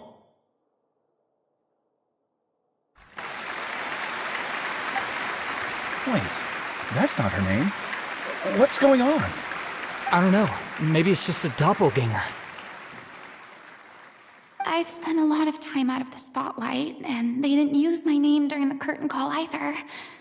Hopefully, not too many people recognized me. It's too bad that I had to break the one clear rule I'd managed to make for. Still, I have to admit that it felt good to be back on the stage again. Finally, we would like to give a special thanks to our artistic consultant and event coordinator, Miss Furina. Hey, that's not what we agreed on. Oh, so it was Furina after all. She's back. Honestly, what is he doing? All right, calm down. Don't be mad. This was a group decision. We just didn't want your contributions to go unacknowledged. After all, it's been the rule in Fontaine since ancient times that everyone's work, visible or invisible, is equally deserving of recognition. Yes, I know the rule, but it should still be applied on a case-by-case basis. I wasn't ready for this yet. It's no big deal. What's the worst that could happen? Oh, yeah? Well, since you think it's so easy, you can sign them for me. This is a great chat and all, but can we talk about that crazy thing that happened during the show? It nearly gave Paimon a heart attack. Paimon flew over to where she was supposed to be and was about to drop the prop vision, and then suddenly, a real one popped out of thin air! Oh, that. I've got no idea what happened there either. But hey, it worked pretty well, didn't it? I'll bet the audience has never seen such a realistic prop. Wait, what about Dolphy? I wonder how she's doing. Let's go check on her as soon as we finish clearing the stage. Yes. Plus, she'll definitely want to hear how the end of the show went. If nothing else, we can safely say that we accomplished what we set out to do.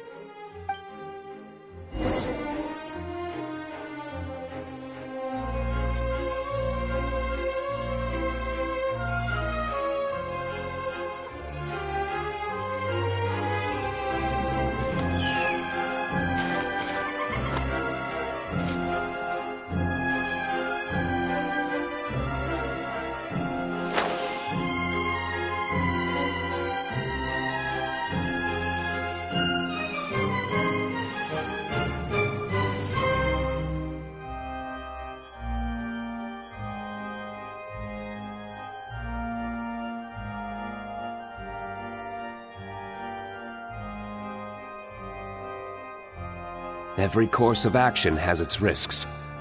Be careful.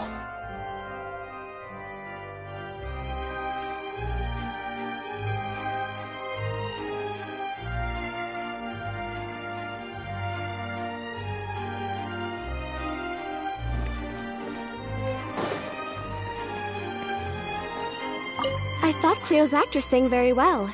Why did they— I don't know. Maybe that's just how it was scripted. Did anyone see where Miss Furina went? Oh, I want to get her autograph, but I can't find her anywhere.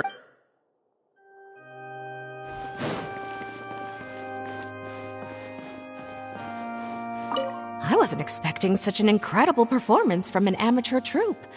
They didn't seem out of place on the big stage at all. Yeah, their technique could use some polish, but the performance in general felt very believable. Hit all the right emotional notes.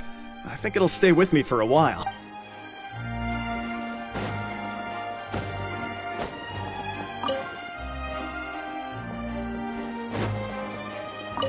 What a surprise! Seeing Miss Furina on the stage? This ticket was money well spent. Yeah, I agree. Say what you want about her, but she's flawless when she's on stage.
Ah, you're back.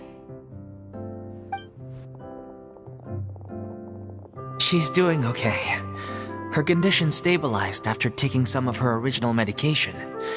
From experience, though, I'd say she still needs a few more days of rest. How did the performance go? Was it a success? Did the audience like it? You'll be glad to know it was fantastic! Also, you're not gonna believe what happened while Furina was on the stage. You'll probably be able to read all about it in the Steambird first thing tomorrow morning. That's wonderful. I'm so sorry I failed to see it through to the end. I guess I was wrong to try and tough it out to begin with. No, don't worry about it. Like they told me after announcing my name during the curtain call, everyone's work deserves recognition. Even though you couldn't see it through to the final scene, the audience was very impressed by your performance. It's safe to say that you made your mark on this memorial show. Well, one way or another, we did it. I've had bad luck ever since I was born, so I never expect things to go smoothly in life. I'm just happy to know that we went out on a high note. That's all that matters. Blaming your bad luck again, are we? Maybe if you didn't push yourself past your limits so much, your illness wouldn't be flaring up all the time. Oh, don't you start. I don't have the energy to argue with you right now. Aw, you two clearly care a lot about each other.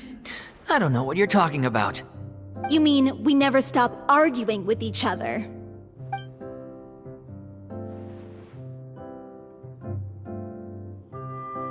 So, any plans for the next step?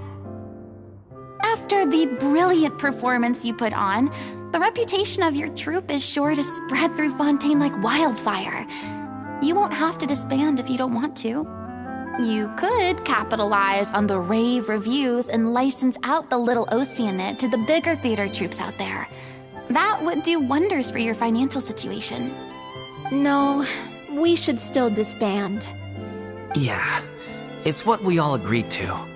After all that's happened, I should give you guys some space. But maybe our paths will cross again one day. Hey, don't just walk off! I still want to keep performing, so I might join another troupe. After watching Miss Furina's performance, I think I'm starting to understand our director's infatuation with musicals. You should do it. It suits you. I'd originally hoped to keep performing too, but I don't know if my health will allow me to. Oh, so now you finally got your priorities in order. I guess I'll hold off until you've properly recovered as well. What about you, Miss Furina? Any future plans? Well, frankly, I think a return to obscurity is no longer an option for me. I'm sure a slew of consultancy requests will hound me wherever I go, until I finally acquiesce. You rather sealed my fate there with your special thanks at the end of the show. Sorry. It's quite all right. No need to apologize. What I meant to say is that this whole experience has shown me that perhaps I'm not as averse to a return to the stage as I previously imagined. Maybe Nervillette was right. Maybe Cleo is the right role for me. I still don't wish to pretend to be someone else, but I do have a desire to express myself. So, maybe the show will go on for me after all. Yeah. There was once a time when I was an actress in a masquerade, seeking only to hide the truth. But from now on, I want to spend my time learning real stories about real people and how they touch the lives of others around them. I want to watch them blossom and wither, see them refined on the page, retold on the stage, and remembered long into the future. I'm sure this is what captivated director O'Reilly as well. Sounds like you're ready to stop running from your true calling. The more you get out into the world, the more you'll discover what a fascinating place it is. Then it's a deal. If a vision is a gift from the gods, then I should do my best to honor it.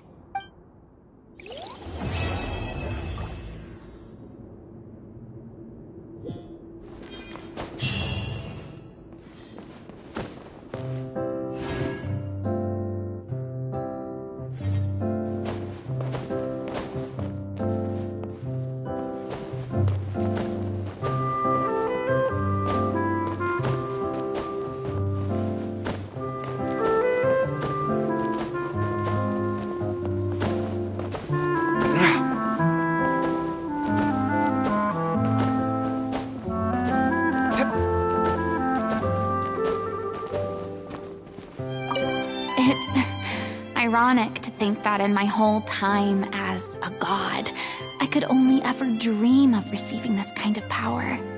And now that the gods have given me their blessing, it actually feels more like I'm finally able to take my fate in my own hand. Is that how humans feel about it as well?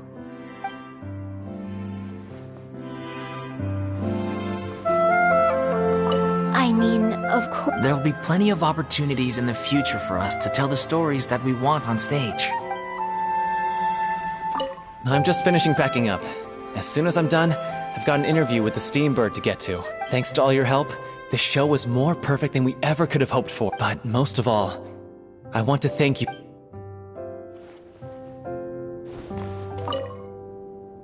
Now that the buzz is worn off, I feel ready to pass out.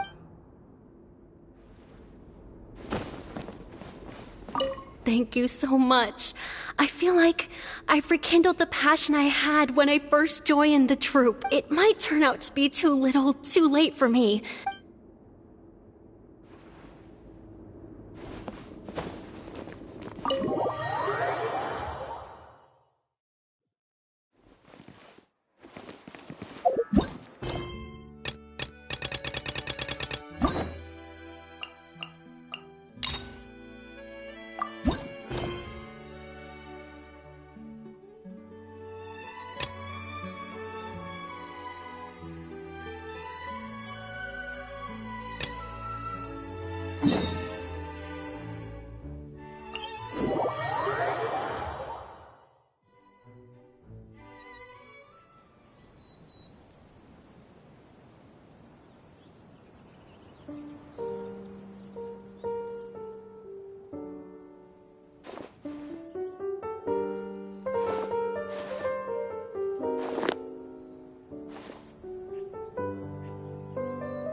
Let's take a moment to rest and plan our next move.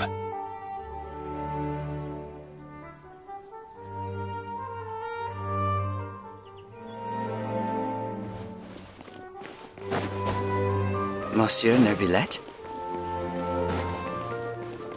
I probably shouldn't disturb them. Looks like we got lucky today. There's hardly anyone around.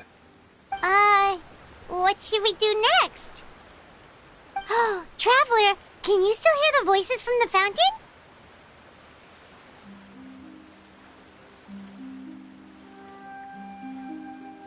Perhaps leave the investigation to me. I need you to take a few steps back and keep a safe distance. A safe distance? Neuvillette, what exactly are you...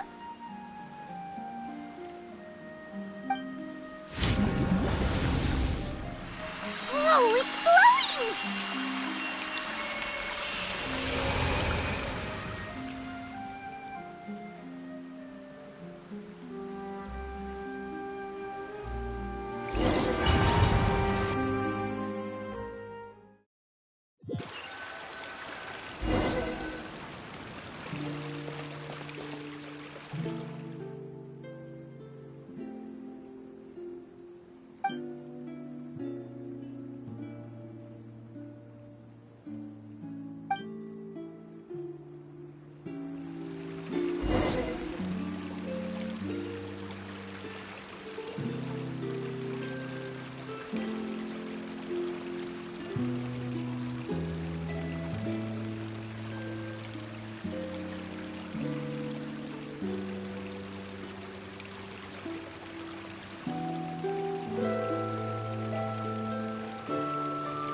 Thank you for bringing us here, Monsieur Neuvillette.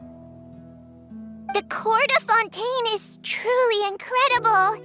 There's so many things I've never seen or heard before. I understand your excitement, but there's no need to thank me.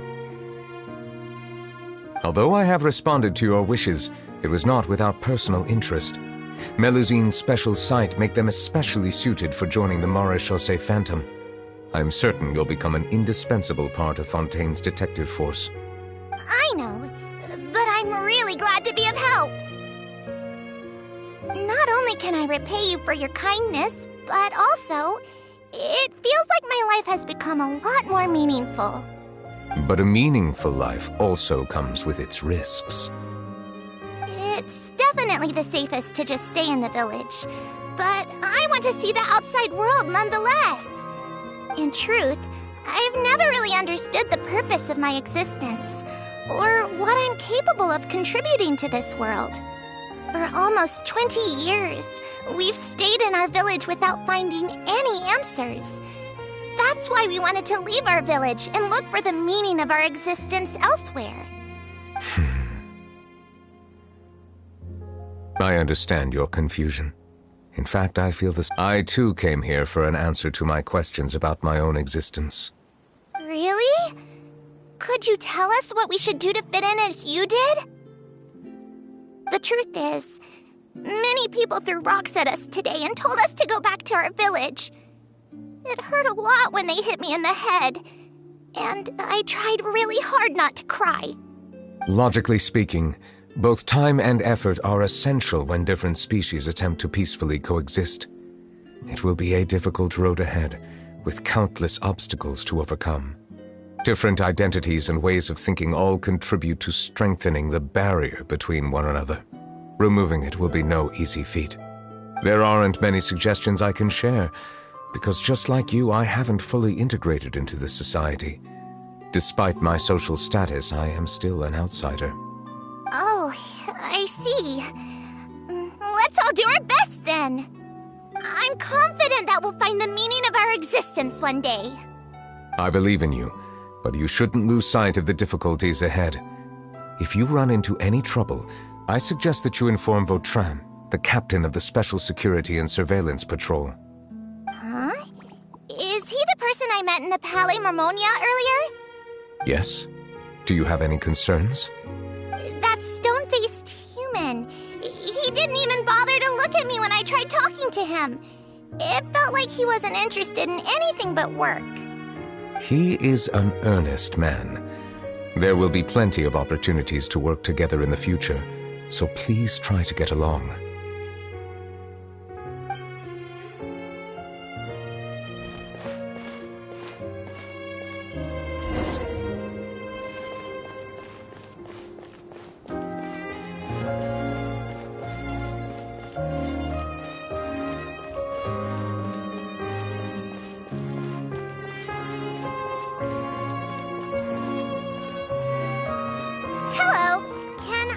Anything.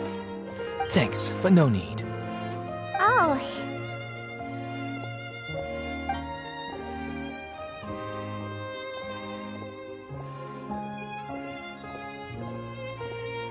Hello, I'm Carol, a Melusine. Is there anything you need help with? Get away from here! I'm calling the guards. Please, calm down. I don't mean to cause any harm. Hard to say. Yeah, we should probably stay away from these monsters. Haven't you realized? Strange incidents have been increasing ever since— Why should we trust this species from who knows where anyway? I can't believe Neuvillette allowed them into the court of Fontaine just like that. Exactly. That so-called Chief Justice even granted them official positions. Not only that, but they're now responsible for investigating cases as well. I swear, there's some hidden agenda at play here. Go away! Quit acting innocent! I'm not leaving. I won't let you say bad stuff about him. We joined the Maréchaussée Phantom and solved lots and lots of cases. We've never done anything wrong. Solving cases? With Neuvillette in cahoots with you? You could have fabricated it all, and no one would know. So tell me, How can you guarantee that you Melazines aren't involved in anything that occurred recently? Didn't I tell you before? Don't go advertising if you're not a good talker. Vautrin? Aside from spreading unjustified rumors, if you continue insulting members of the Mare Chaussee Phantom, the Special Security and Surveillance Patrol has every right to subject you to interrogation. There have indeed been an increase in cases recently, perhaps due to the shifting currents of conspiracy, and I understand your concern. However, there's been no evidence pointing towards Melazines being involved. Even the captain of the security patrol is on their side. Nervilette's newly reformed police force is already corrupt to the core. How can two completely different species possibly coexist? You heard that? Yeah. I don't understand. Why won't anyone believe us? There have been rumors saying that you were born from calamity, and that you inherently bring danger to those around you. There are countless negative rumors about you floating around in Fontaine. It's near impossible for you to become a part of this society. Best if you give up before it's too late. Monsieur Nervilette said that we needed to put both time and effort in. I don't know how long it'll take, but I can at least try making my best effort. I still want to try a little harder. Thank you for bailing me out earlier. Okay, I won't be taking any more of your time. I painted a lot of flyers last night, so I have to stay and hand them out to everyone. Give them to me. You're not gonna take them away, right? We'll hand them out together. The faster we get this done, the sooner we can head back.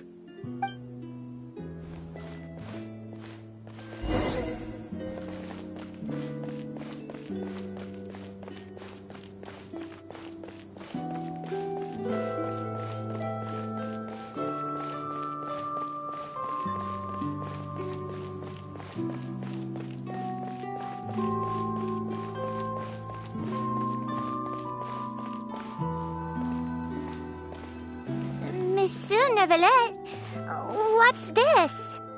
Medals of Peace, awarded to you and Vautrin. Thank you for your continued dedication in the past 5 years. You've taken one small step forward in helping Melazines gain the trust of humans. I think I'll pass. Hey, don't say that. We wouldn't have made it this far without you. It won't be long before Melazines begin living peacefully with the humans. Just the thought of it makes me happy.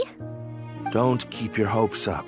We've barely scratched the surface. There's still a long way to go before that dream of yours comes true. You blockhead! Don't ruin the mood! Vautrin brings up a good point. The trust humans have placed in you is still very fragile. Any small incident could undermine the hard work you've put in. Please be on your guard for the next few days. Yes, sir. Okay, got it.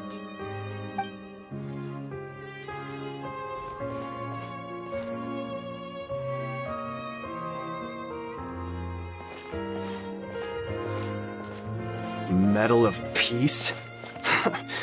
Peace isn't going to give us back what's rightfully ours. Are you sure we should do this? We're no match for Nervilette, even with all our powers combined. What if... Nah, not gonna happen. As long as he remains in his position, there's no chance he'd take us out personally.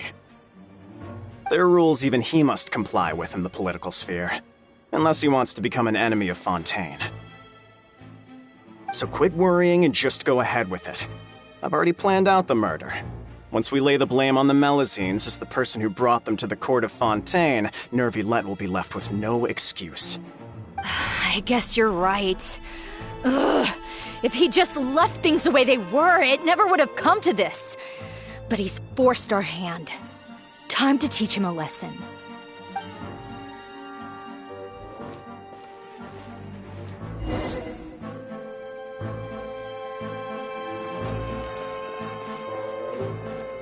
Turn the murderer in!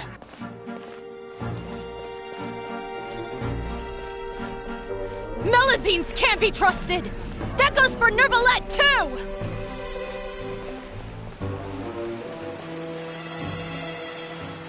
Peaceful coexistence? What a joke! Get out of the court of Fontaine and don't ever come back!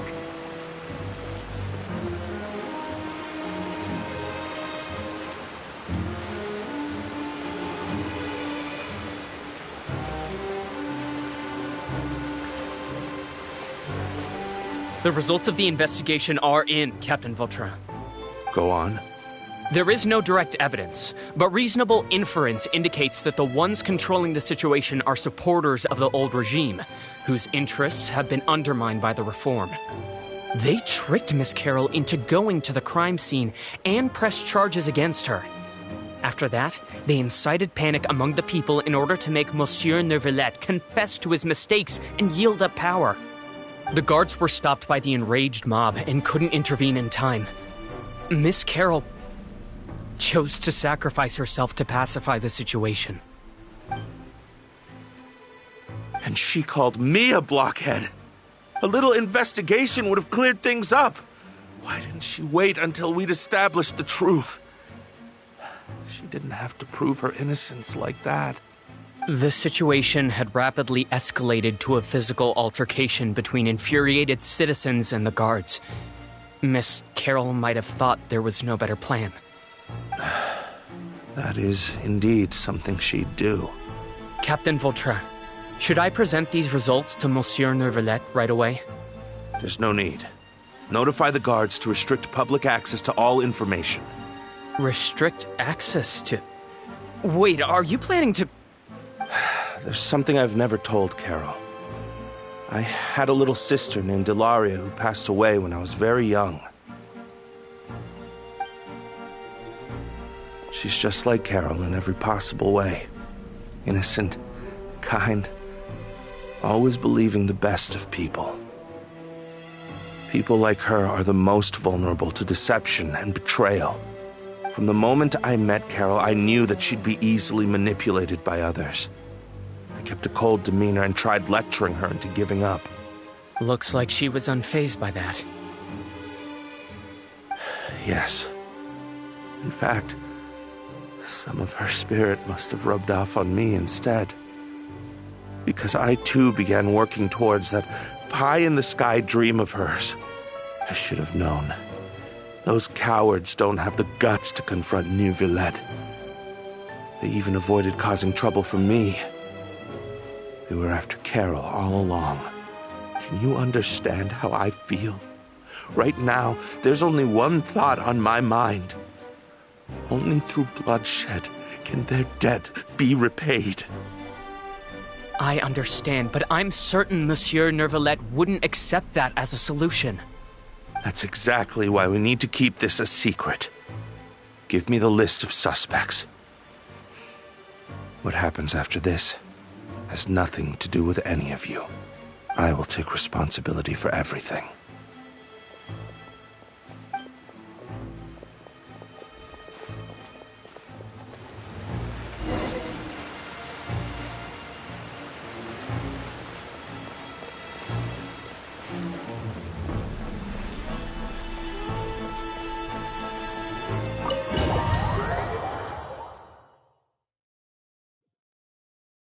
Did you know?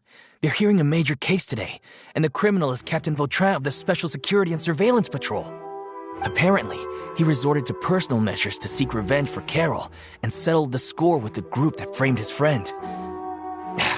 Hey, why aren't you saying anything? I'm thinking...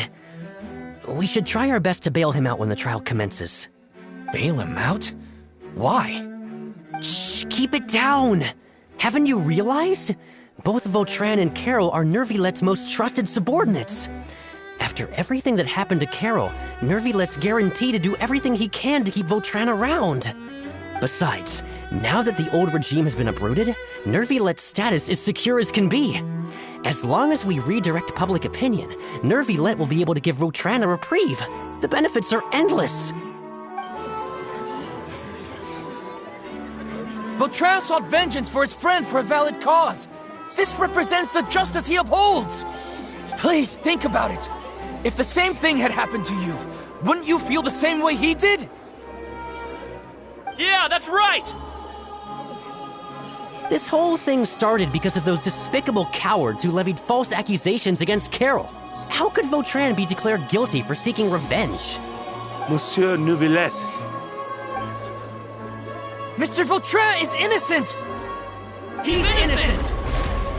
Order! I acknowledge your arguments. Vautrin, your revenge could be seen as a form of justice. I understand your decision, which is why I cannot help but feel regret and even grief about the judgment I must now impose. Personal justice does not equate to justice as defined by the law. To execute your plan for revenge, you abused your authority and conducted informal executions. Your actions have thus violated the law. Therefore, you will be declared guilty. What? That can't be! Monsieur Neuvillette, please give this a little more thought. He has done so much for Fontaine. Vautrin, my friend, is there anything else you want to say? Neuvillette, what have I done to deserve this? I've closely followed every one of your... Is this what justice... Order. Since there have been no further objections, the Oratrice will now deliver the final verdict regarding the charges against Mr. Vautrin. According to the judgment of the Oratrice Mécanique d'Analyse Cardinal, Mr. Vautrin will be declared guilty.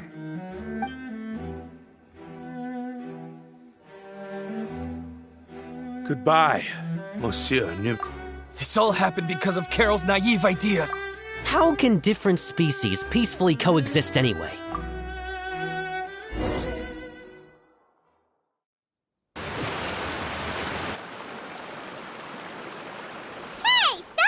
What's wrong? Are you not feeling well? Apologies, it seems like my memories got the better of... I tried my best to suppress the power of Hydro within myself, but it seems like it's still due to my negligence. The overflow of emotions and memories must... Wow. The Hydro Dragon is more powerful than Paimon thought. Anyways, the last time we came here, the Traveler only heard voices from the Fountain of Lucine. No emotions boiling over or anything. It is as you said. This might be because I am different. It is not only the fountain. I can sense emotions from all waters in Fontaine. Rivers, lakes, and even the rain. That sounds awesome! But I rarely ever do anything like this. Emotions carried by water are always chaotic and disconnected. As an outsider, having my mind occupied with which ones?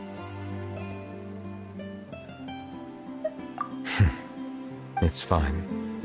I prefer not to speak of those memories. But that does not mean I am deliberately hiding them. It was a coincidence, but perhaps it is a good thing that you saw everything in that form. You should now understand why I believe there to be a conspiracy behind all this. These two cases are much too similar. I felt like I needed to do something. Paimon's starting to lose track of what you said. Don't leave Paimon out of the conversation. Paimon wants to... Then let us get back to the point. While I was investigating the fountain, I did not sense too much hatred towards me within its accumulated emotion. I don't know what caused this to happen, but it seems like there won't be a shortcut to finding the organization that may be pulling the strings here. However, I did find some resentment directed towards Kiara. Oh! Didn't we read about that in one of the documents? You've read about it. In that case, the resentment should have come from that incident. Huh? What are you doing here? I was just about to look for you at the Palais Mermonia. Navia! Nice to see you again! Is there something we can help with? I've heard some things, but I'm not purposely asking around or anything. Don't worry. Rumors are abroad that someone's scheming against Melusines, and that you're investigating the case. So I told the Spina di Rosula to keep an eye out for leads. We've had unfamiliar faces showing themselves at the Fleuve Cendre lately. Maybe you'll find the suspects among them. Thank you. Where did you hear about all this? The Chief Justice out on investigation, accompanied by the Traveler from afar. No matter how you conceal your whereabouts, there will be countless eyes watching you. You talked to Kiara, but didn't ask her to keep things secret. People curious to know asked around for information, then it was only a matter of time before word of the threatening letter spread all across Fontaine. So that's what Charlotte meant. Indeed. I did not expect that this could be kept hidden for too long, but the rumors still spread faster than I imagined. You know, it could be because you attract more attention than you think. Anyway, any progress with the investigation? The suspects who threatened Kiara might have to do with a certain smuggling case, but it is still uncertain if there is in fact another party behind all this. We are planning to return to the Palais Marmonia to revisit some details and identify the senders of that threatening letter. Alright, then I'll round up the Spina di Rosula and follow up on their progress. Wait for my word. Ta-ta! Neverlet, do you think there'll be any problems now that the word is out? I have already considered that possibility, and I do not think that there will be any. As a matter of fact, once the word gets out, no one would dare to harm Kiara in broad daylight. What is more important is how the case is perceived by the public. 400 years ago, they chose to side with the old regime and direct their resentment towards the Melusines. I hope the same won't happen again. Let us head back to the Palais.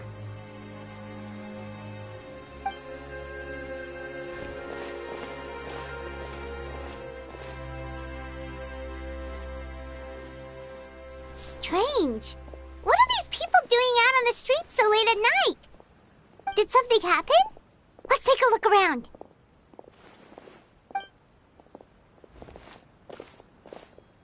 Have you heard? Someone's plotting against a Melusine. This is 100% the truth. Even the Chief Justice is investigating in person. What? That's it! Who's been threatening Melusines? Show yourself! Our enemies are lurking in the shadows and won't easily reveal themselves. But no amount of hiding will keep us from finding them. That's exactly what I wanted to say. The guards have already begun to take action. We can't just stand by and watch. Think about how much we owe them. Now that they're in danger, how can we just sit back and do nothing? Everyone, please stay alert to your surroundings from now on. If you see any suspicious persons, report them to the guards immediately.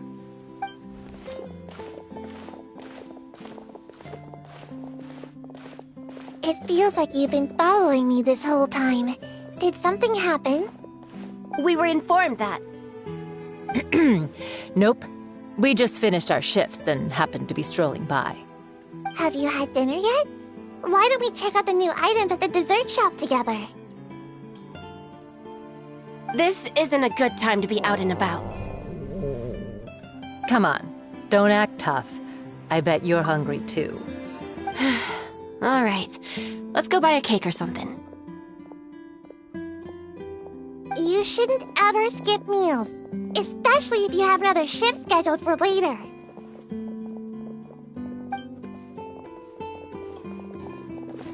I heard even Nervilette's keeping an eye on the situation. This is the perfect chance to get promoted. Seriously? Were you planning to shirk your duties if Nervilette... Relax, I was just playing. We've worked together for... That's more like it. We should stand guard until the criminal has been caught. Come and fight me instead, you Have you heard? Even the special patrol... Shh! Look! Looks like there's nothing to worry about. This is truly wonderful. So, wanna go over and say hi? No, I should stay where I am. My appearance could give rise to unnecessary commotion. Let us stick to our plan and return to the Palais Marmonia. The faster we uncover the truth, the better.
The world remains constant over the centuries, but human life is like the dew at dawn, or a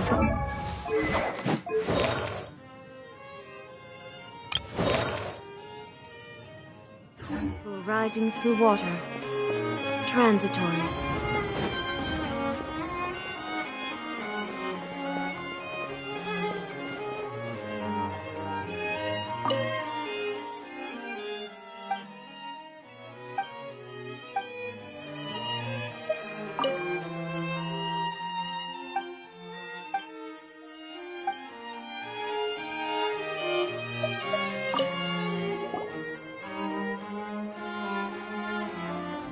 The smuggling case was solved by the joint forces of the guards and the Maréchaussée Phantom. This is the one. The list of involved suspects should be... Ah, found it.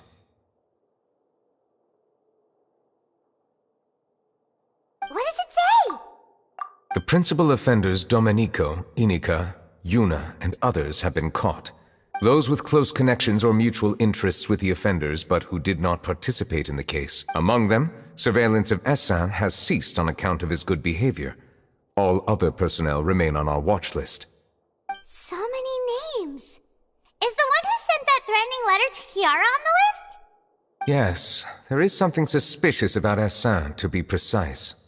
It seems like he's closely related to the core members of the smuggling case, and he moves around without much restriction.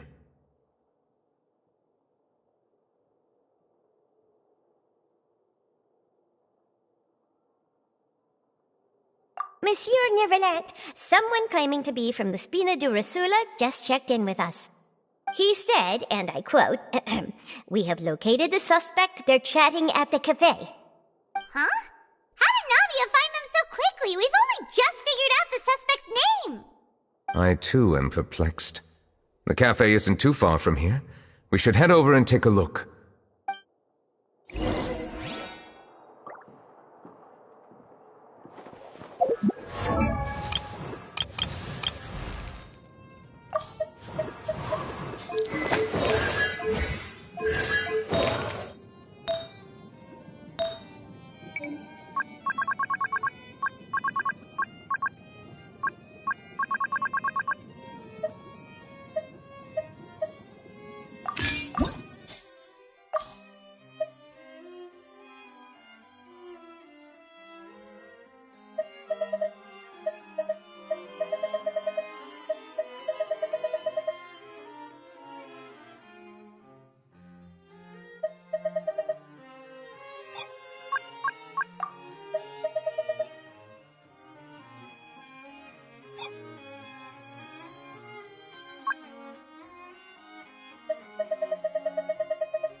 There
are still so many places for us to explore.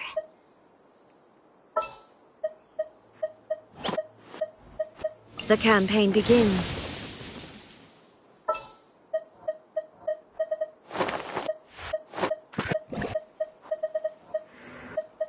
Keep your eyes wide open. I will bring my no-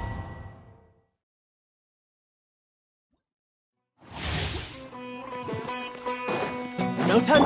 Rise.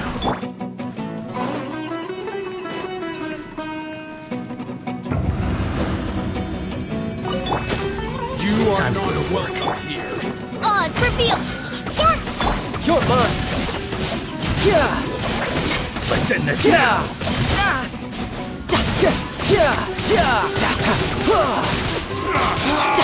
Opening box of Adepti tricks. Sick of this Gotcha. Midnight Phantasmagoria! You can run, but you can't hide. The Temple of Wisdom! Everyone hold hands!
I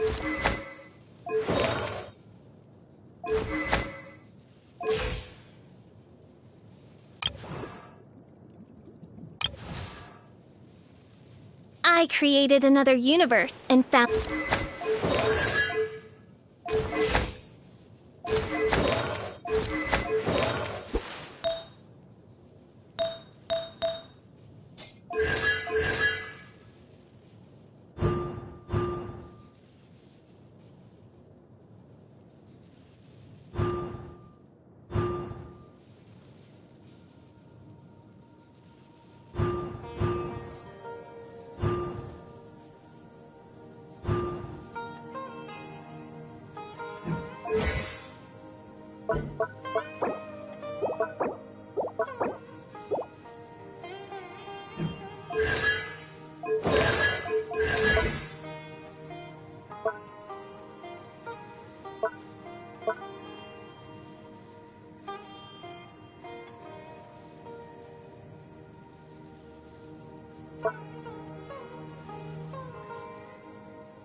Comrade, how would you like to join the Fatui?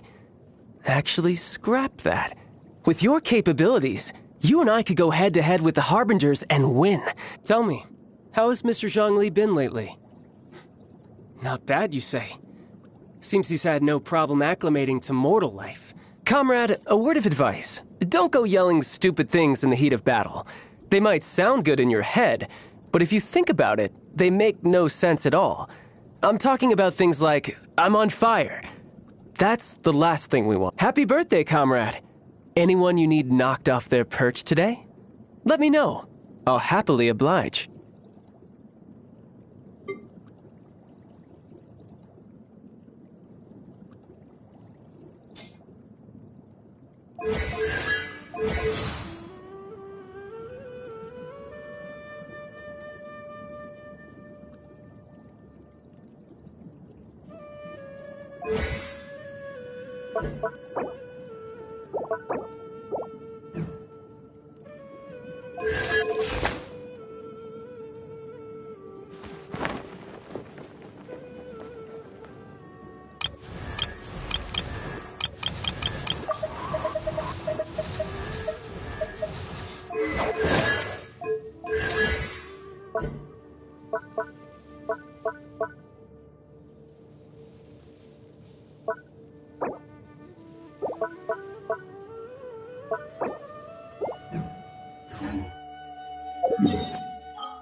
This realm is...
If you ever have...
Something on your mind again? Let's work through it together. Two heads are better than one.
I see everything. Welcome here. Life goes on. Let's end this now. By royal decree.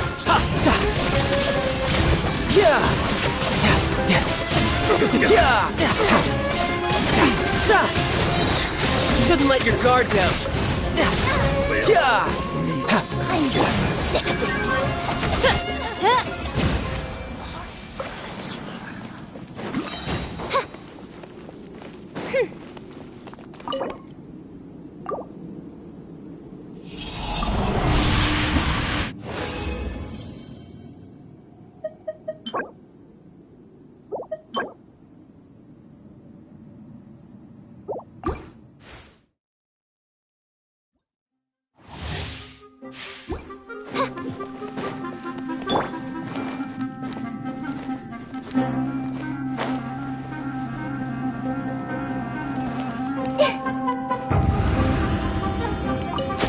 You are not welcome here.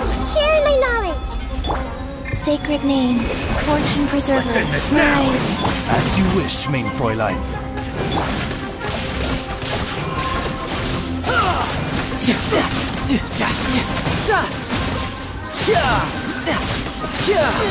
Brace yourself. This is gonna hurt.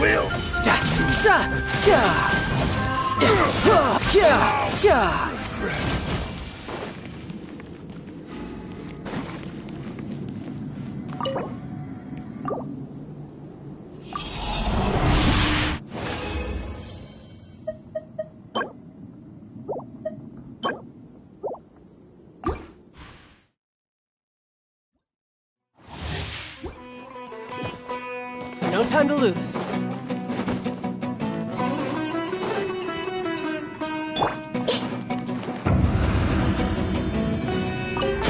You are not welcome here.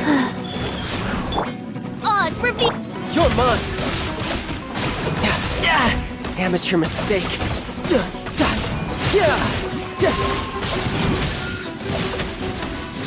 I'm getting sick of this. Shadow Raven. Now you're Let testing my night fall. patience. Orders given, orders received. Riptide. Make yourselves at home.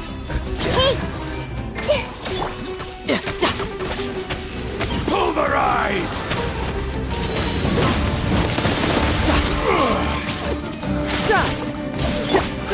Grow. Life goes on. By royal.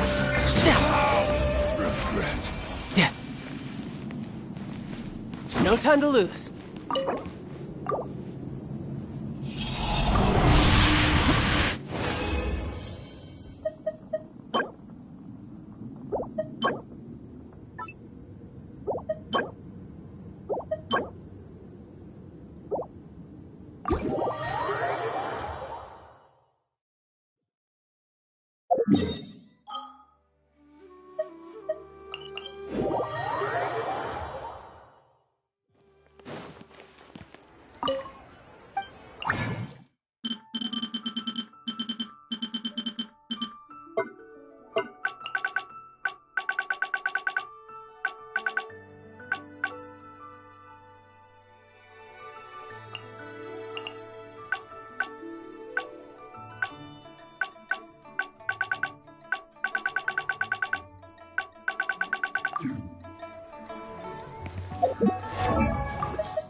What should I try this time?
No time to lose.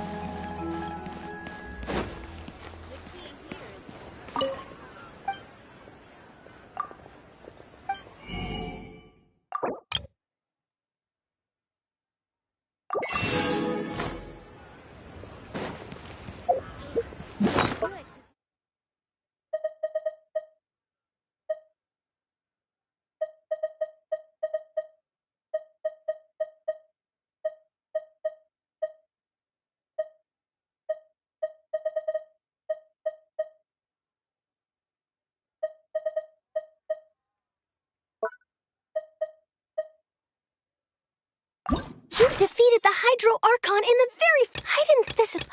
the words of someone as extraordinary as...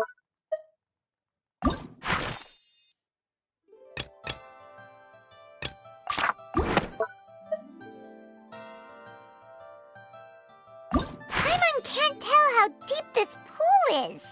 And Paimon's not about to dip her toes into check. Here is Paimon... He's... How could it be? He's so cool. Why would it... We are the perform... And there would... It doesn't seem likely that anyone could...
Wonder what the rest of the Harbingers are up to.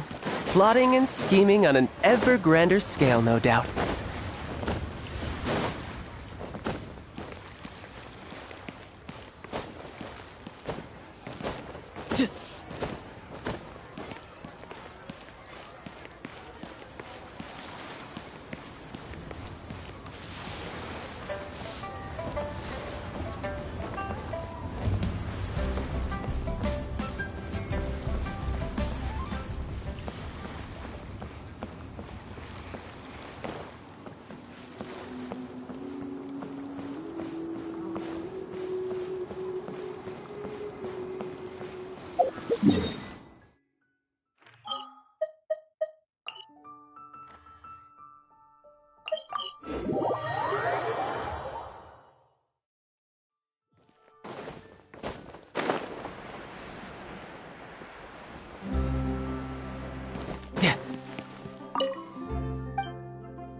I could get used to this.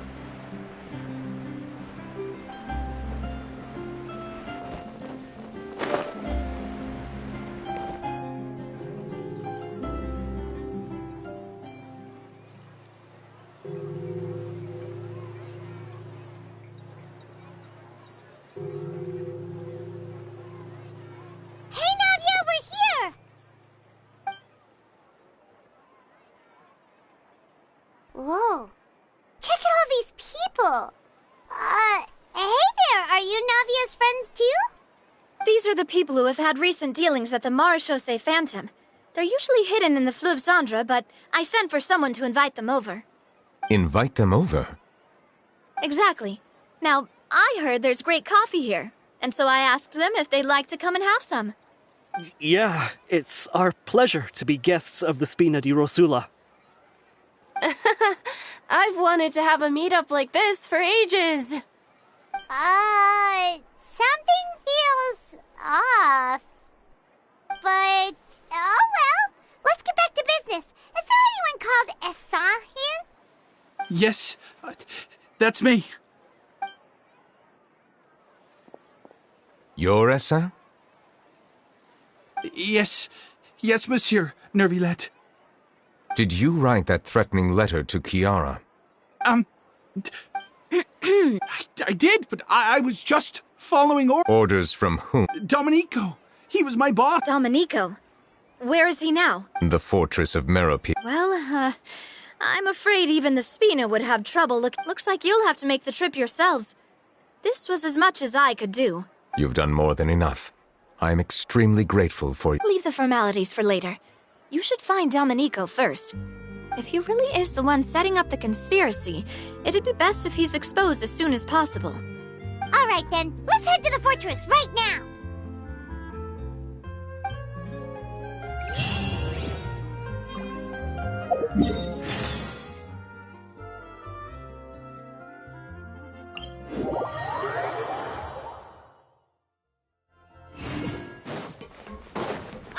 It's Monsieur Nervilette.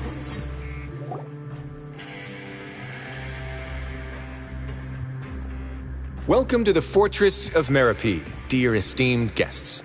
We're back! Oh, and a greeting from none other than the Duke himself! Guess we made a name for ourselves at this place. This isn't anything new. I figured you had important matters to discuss when the two of you, not to mention the Chief Justice, showed up. Let's assume we've gone through the pleasantries and cut right to the chase.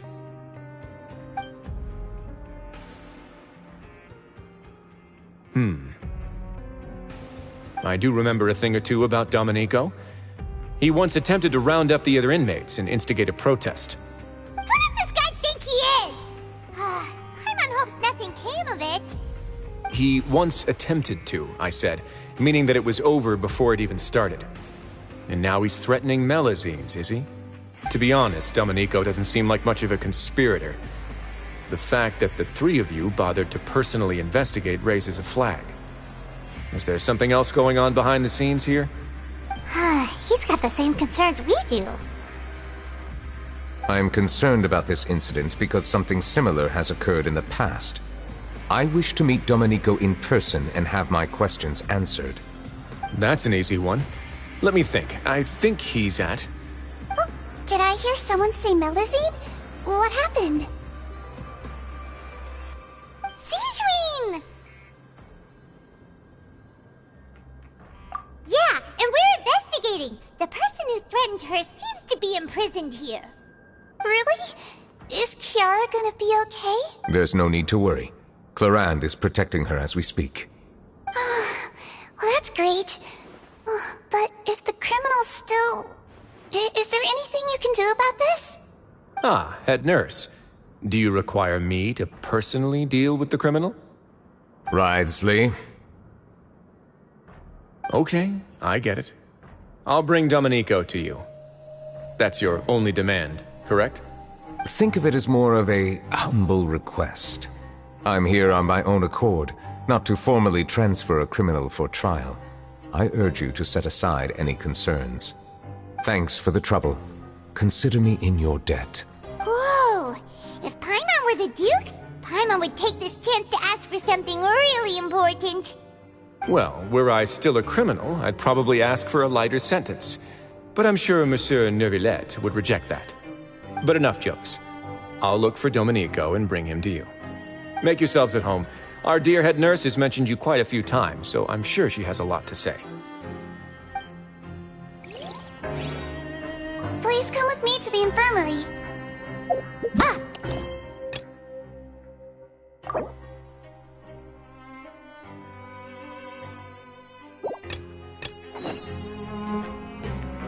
No time to lose.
Fortress of Meripede would be super scary, but looking back on it, it really wasn't that bad at all. actual guaranteed food and board, and you can even buy all kinds of stuff with credit coupons. It's really no surprise that many people don't even want to leave. Oh, you mean Risley? He's definitely... It's actually pretty easy to talk to once you've had a conversation or two with him. Paimon wonders how he's like with the people here. Do they also get the same guy we do, or is he a lot harsher with the bad guys? Yeah, he must be doing something right to maintain order here, while not making everything feel super oppressive. Excuse me, did I hear someone there? Could you please do me a favor? Huh? Paimon could have sworn she just heard something. Excuse me, is someone passing by?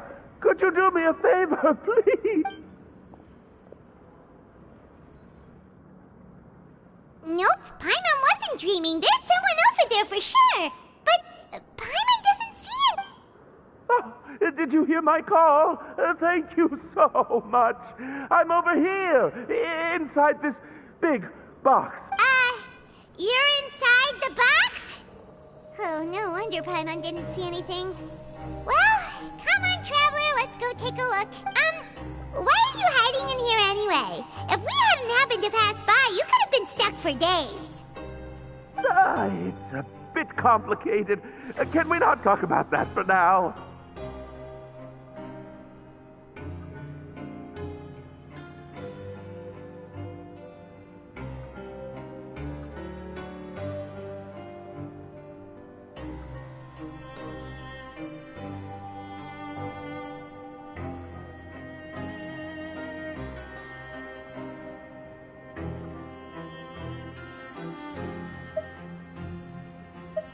Whoa, that's terrible! Did someone seriously do that to you?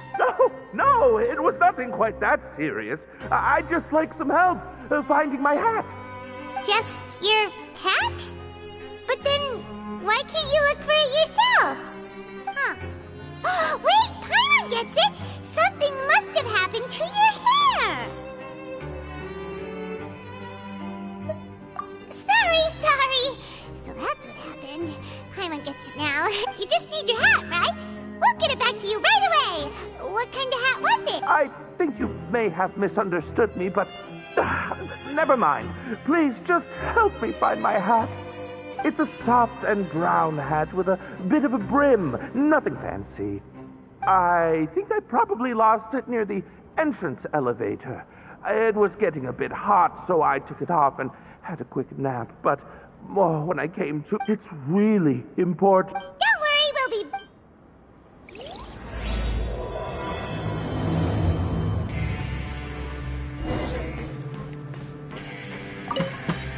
I'm really...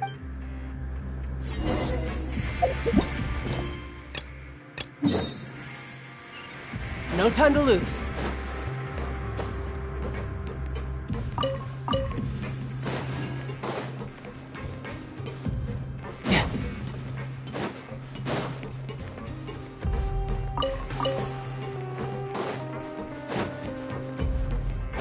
Did Neuvillette just walk by? Now that I think about it, I can leave this place soon. Huh?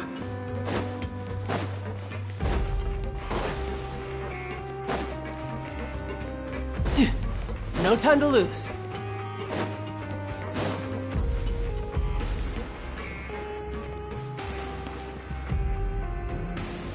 Please rest here for a moment. Oh, and would anyone like anything to drink? Paimon's not that thirsty, but thanks anyway. Thirst is a warning sign that you're dehydrated, which means you have to drink up even before that. I'll bring you some tea. I'm sure you'll have a lot to talk about. Typical Sijun. Concerned about everyone's health as always. Why aren't you two saying anything? You noticed them too.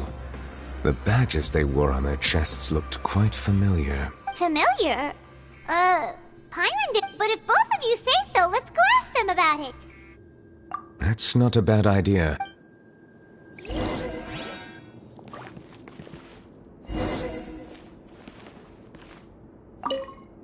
I place great trust in Wriothesley, so I rarely visit the fortress of Meripede. However, exceptional circumstances call for exceptional measures. I hope I didn't cause him too much trouble.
No time to lose.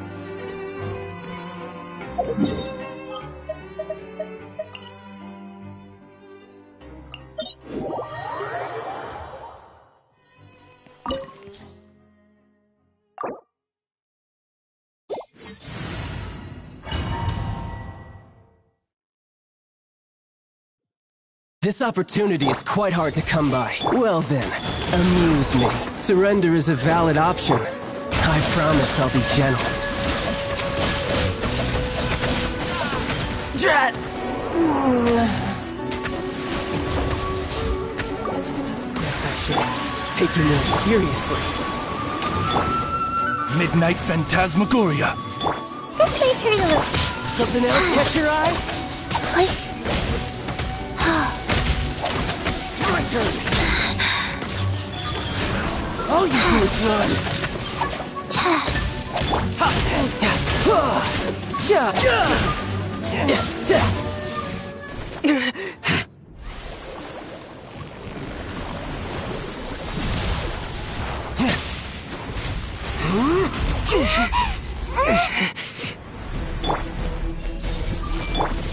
Wheel of life. Wow. By royal decree!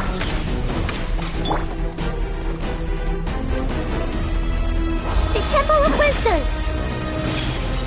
Sacred name, fortune preserver. Go.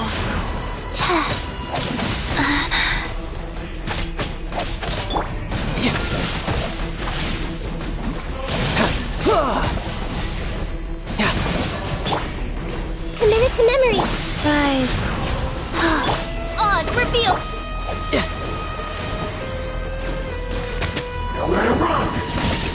No time to lose.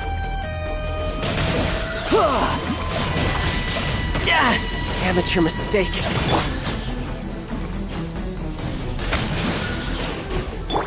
Grow.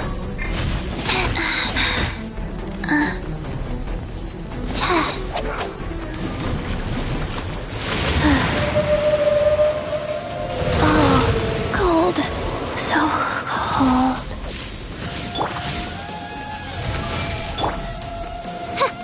By royal decree! Go. Don't want to be sealed back up. You win, and some you lose.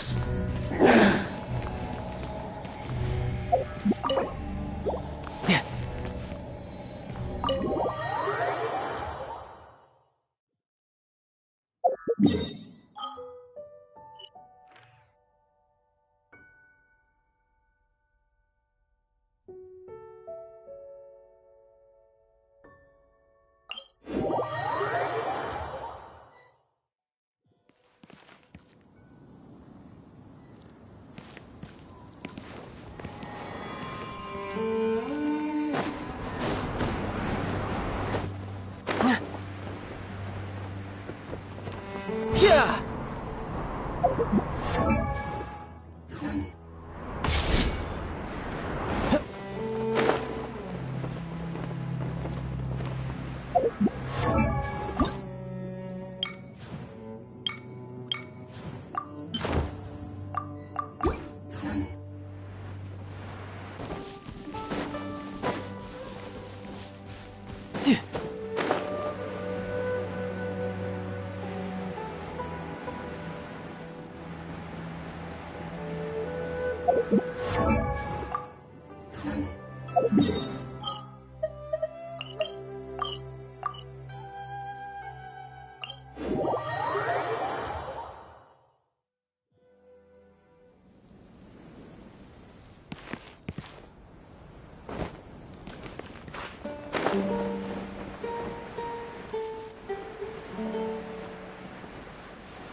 Anything you need?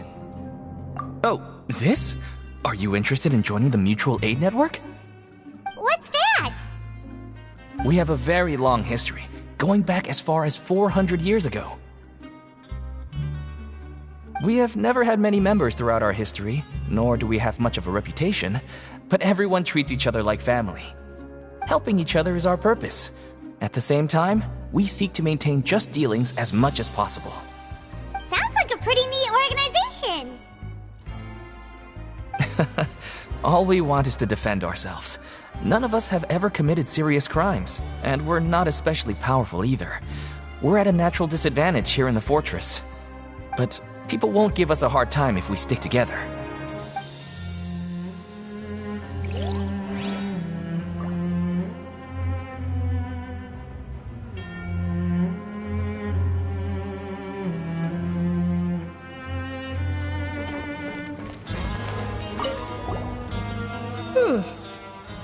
You two look kind of familiar.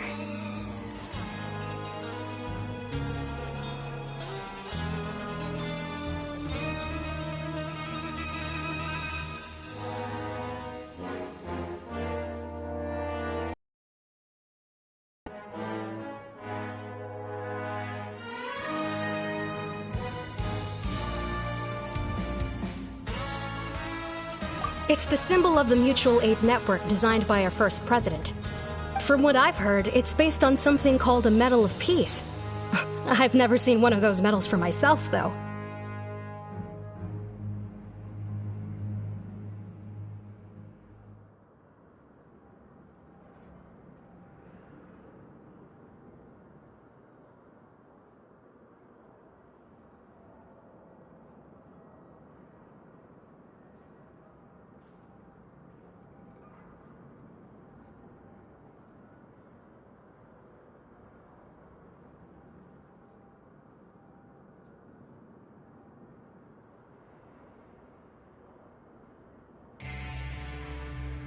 The first president of our network was an amazing person. Powerful as he was, he never used his strength against anyone. He encouraged the weaker criminals to stick together and look out for each other. All of us have a lot of respect for him.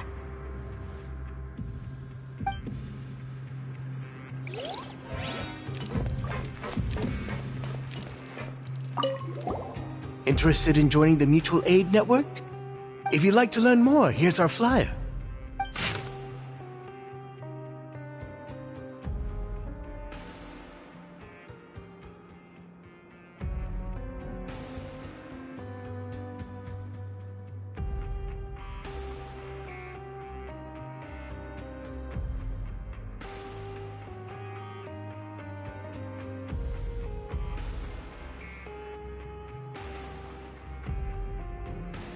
Our slogan may have evolved over the centuries, but our goal has remained unchanged. Here, this book is for you. You're welcome to come and sign up anytime. You should have gathered enough information.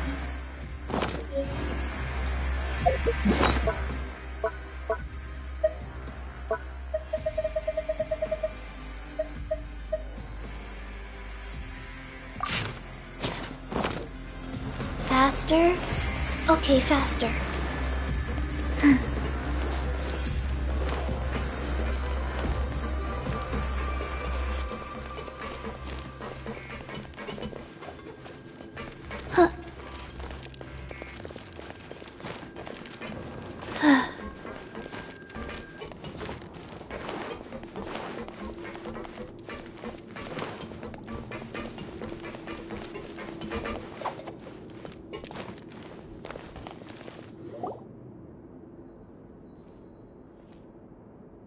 Did you manage to gather any intel? Mm-hmm. The people who wore the badges belong to an organization called the Mutual Aid Network. According to them, the badge's design was inspired by the Medal of Peace. Have you seen any of those before? I personally crafted 2 of them myself. They were awarded to Carol in Vautrin. Carol's medal was destroyed in a fire. The only one that remained should belong to Vautrin. inspired. Monsieur Neuvillette, His Grace has requested your presence in his office. He's found Domenico. All right. Let us talk to him first and get to the bottom of this situation.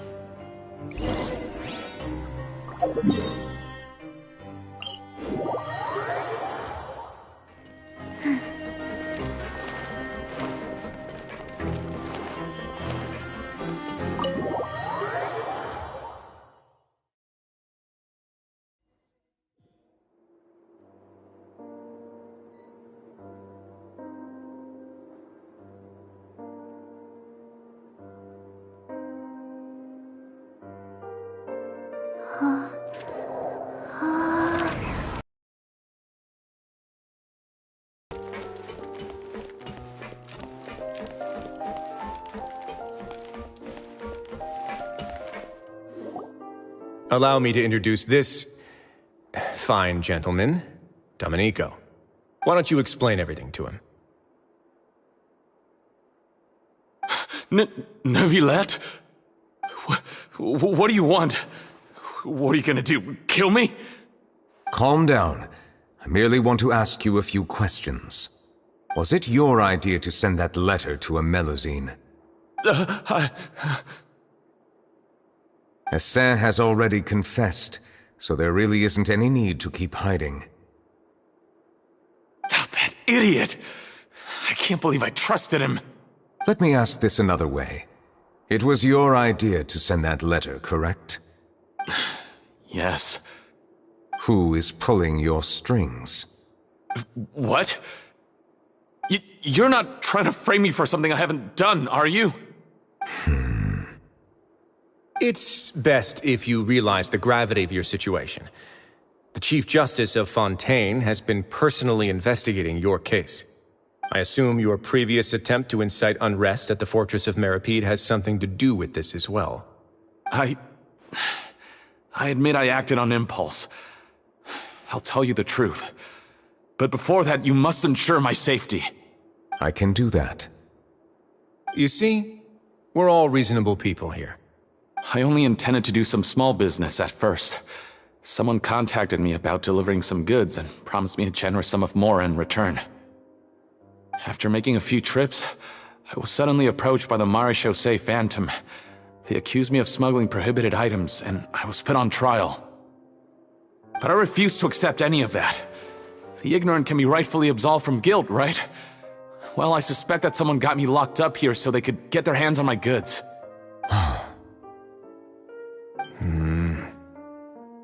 And then you decided to take revenge on the Melusines? Over that?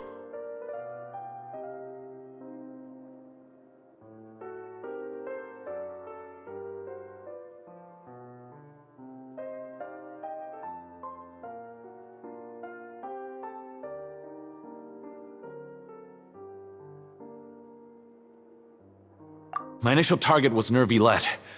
Everyone in the Fortress of Meripede was declared guilty by him, after all. So they must more or less hold a grudge against him, right? If I could get them to strike back... But for some reason, no one wanted to team up with me. That mutual aid network in particular. What did those nobodies even gain from trying to challenge me? Seriously. In the end, I had to redirect my focus onto Melusines to salvage things. I recall that Chiara was the one who confiscated my goods for inspection. So I asked one of the more approachable guards to send a letter, but the letter was in fact addressed to Essa. I requested that he write a threat letter to Chiara and force her to resign from the Marechaussee family. Am I to assume that the claims you've made are your own thoughts? Have you been in... No. Is it true that all members involved in the smuggling scandal... Yes. And that... Sigewinne, please take him back to the detention center. I'll deal with him later.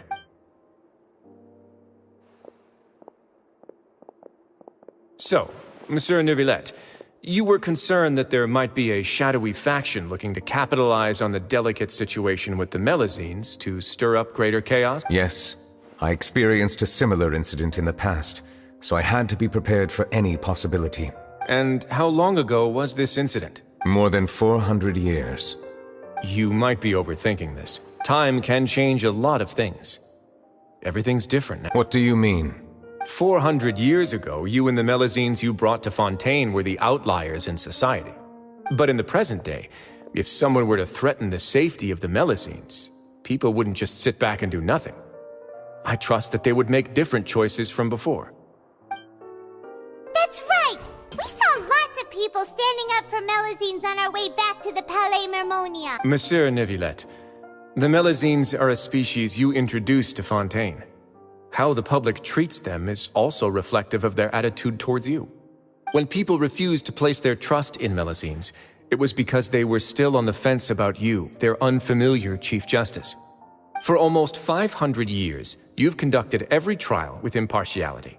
You made the right judgment each time, regardless of whatever nonsense went on. People no longer have any reservations about you and even consider you a symbol of the law. Right now, your every decision will impact all of Fontaine. In other words, you've gradually transformed the whole nation. Paimon gets it now. No wonder no one wanted to join forces with Domenico.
I am undeserving of such high compliments.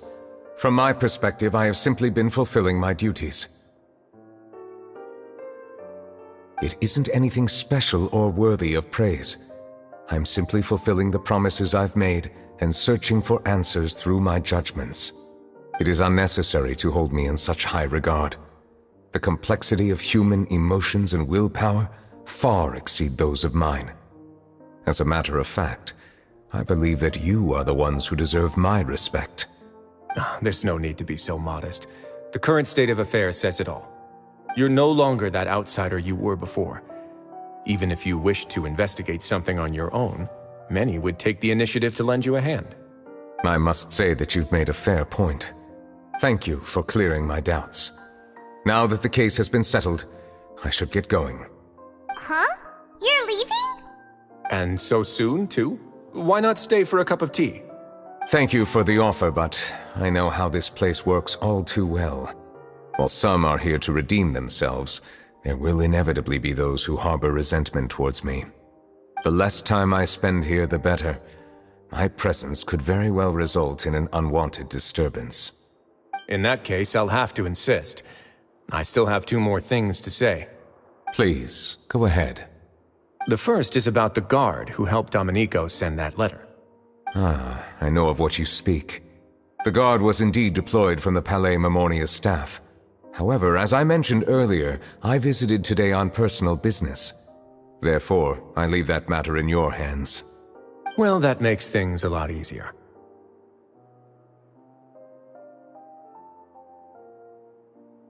Hey now, don't let your imagination run wild. Those from up there have a tendency to sympathize with others. However, down here, such thoughts will put you at high risk. I'll have a chat with the guard and remind him to take precautions in the future.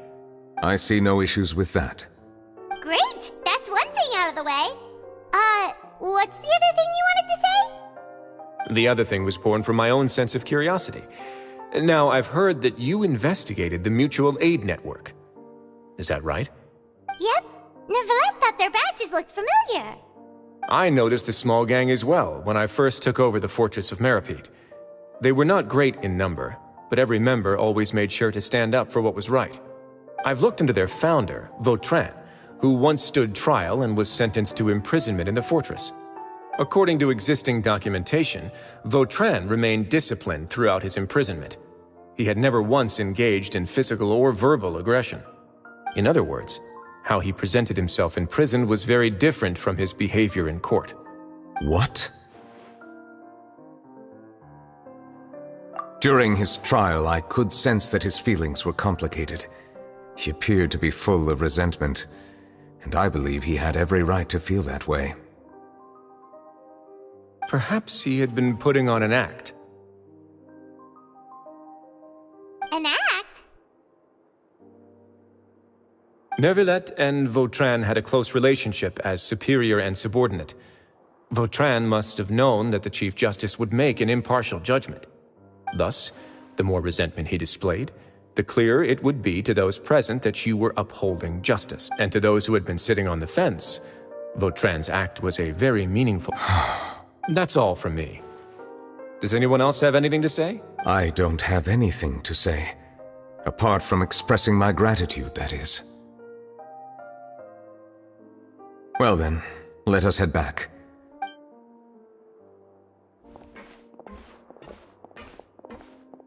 Please, take care.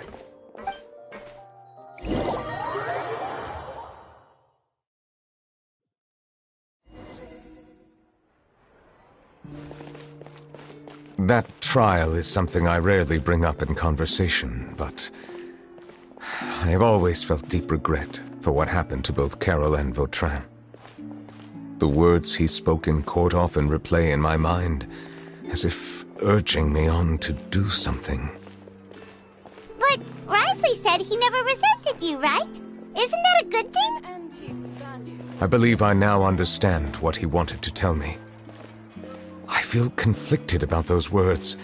How should I describe it? Surprise, relief, fear, and regret. But this blend of emotions has led me to finally understand some things. I would like to hear your thoughts, too. What do you think of me? Paimon agrees with everything Risley said. As Chief Justice, every single one of your trials makes an impact on Fontaine. Hey! What I really think is, every trial you've ever judged has left its impression on you. And that's what makes you who you are today.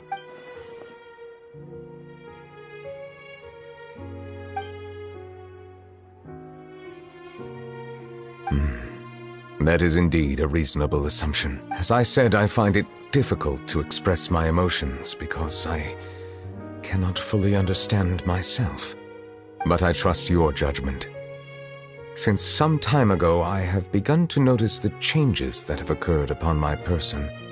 These changes were not due to any specific occurrence, but I will try to contemplate this further. Thank you both. Oh, huh? It's raining! Oh no, Paimon forgot to bring an umbrella! Come on, let's hurry before it rains harder!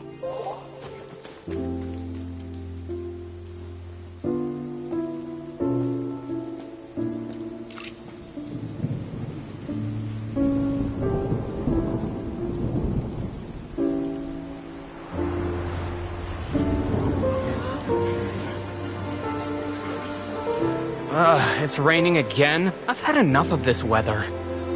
There go my travel plans. Did you read the news this morning? Quick, put away everything on the clothesline. When is this rain going to stop? Hydro Dragon, don't cry!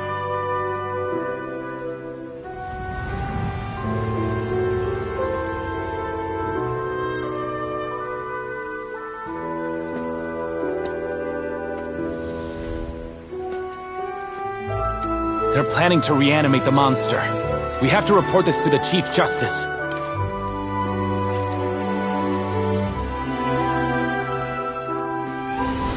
The Fortress of Meripede. It's a good place for me.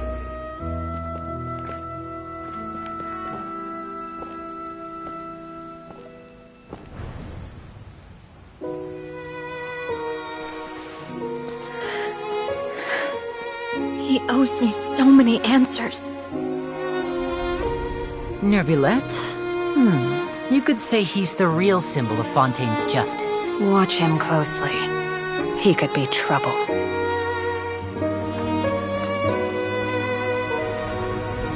How can two completely different species possibly coexist? Who's been threatening Melusines? Show yourself!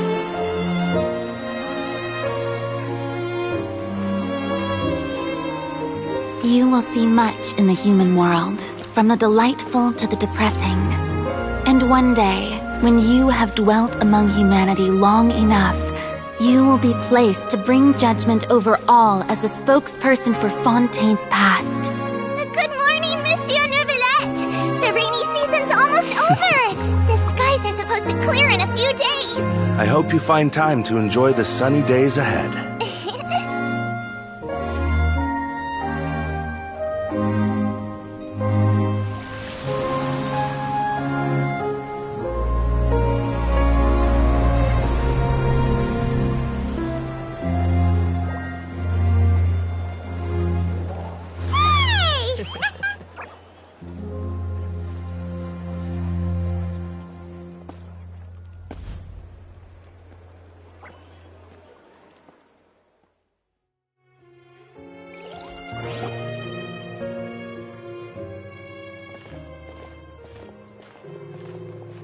Is the matter resolved?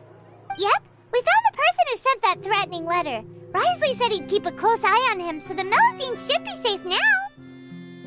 Oh, that's wonderful. Sorry for dragging you. There's no need to apologize. Yeah, you didn't drag us in. We got involved of our own accord. By the way, where's Kiara? At the Palais Mermonia. More than 50 people offered to protect her.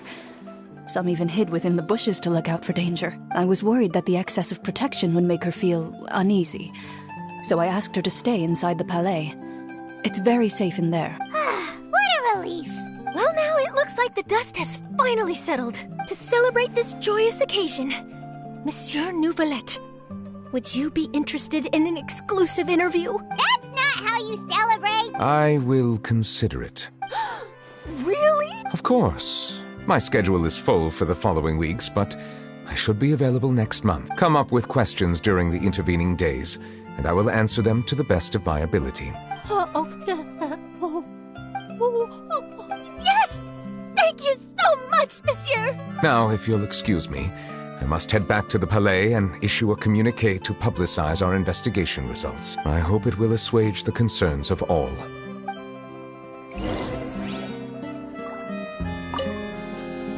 An exclusive interview? Am I dreaming? What should I ask him? Don't let anything hold you back.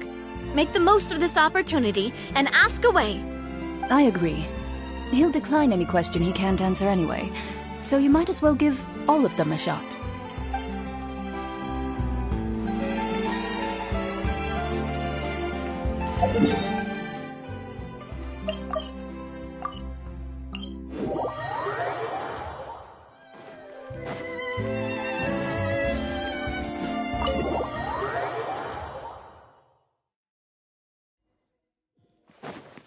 No time to lose.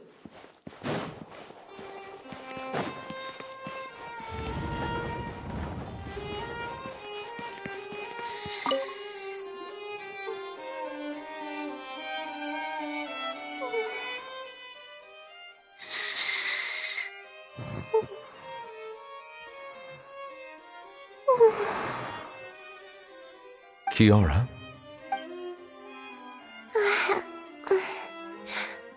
Monsieur Neuvillette? Sorry, I accidentally fell asleep. It's quite all right. I'm here to tell you that we have caught the sender of that threatening letter. You're safe now. Thank you, Monsieur. And thank you too, Traveler and Big Sis Paimon. Everyone's been so nice to me, so I've always felt really safe. Do you remember Domenico? He was the sender of that letter. Let me think. I can't remember. My memory isn't that good, so I easily forget things. By the way, I saw Carol in my dreams just now. Where's she gone, by the way? I haven't seen her in a long time. In my dream, she looked really happy. She held my hand and said, "Kiara, our dreams have finally come true." I can't remember what our dreams were anymore, and I don't know why. But I felt really happy too. I can sense your joy. It is indeed a delightful moment. Monsieur Neuvillette, are you happy too? Oh, I almost forgot! Am I allowed to go out now? I promised to model for Alov. Of course. Off you go. See you next time, Monsieur, Traveler, and Big Sis Paimon.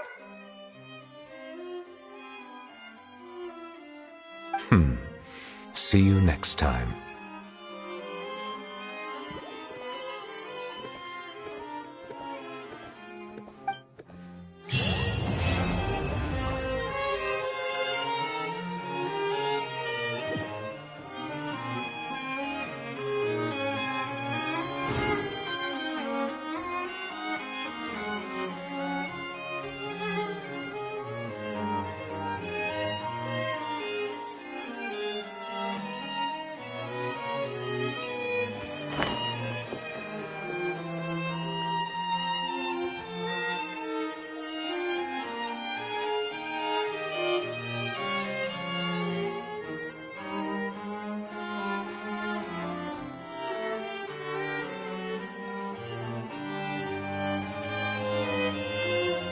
Where I'm from, if we didn't keep moving, we'd freeze to death.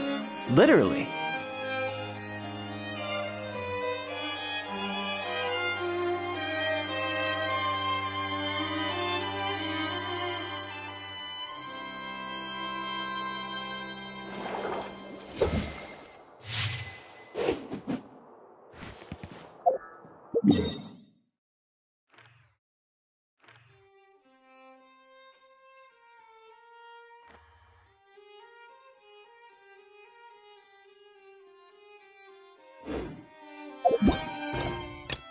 This place is pretty dead.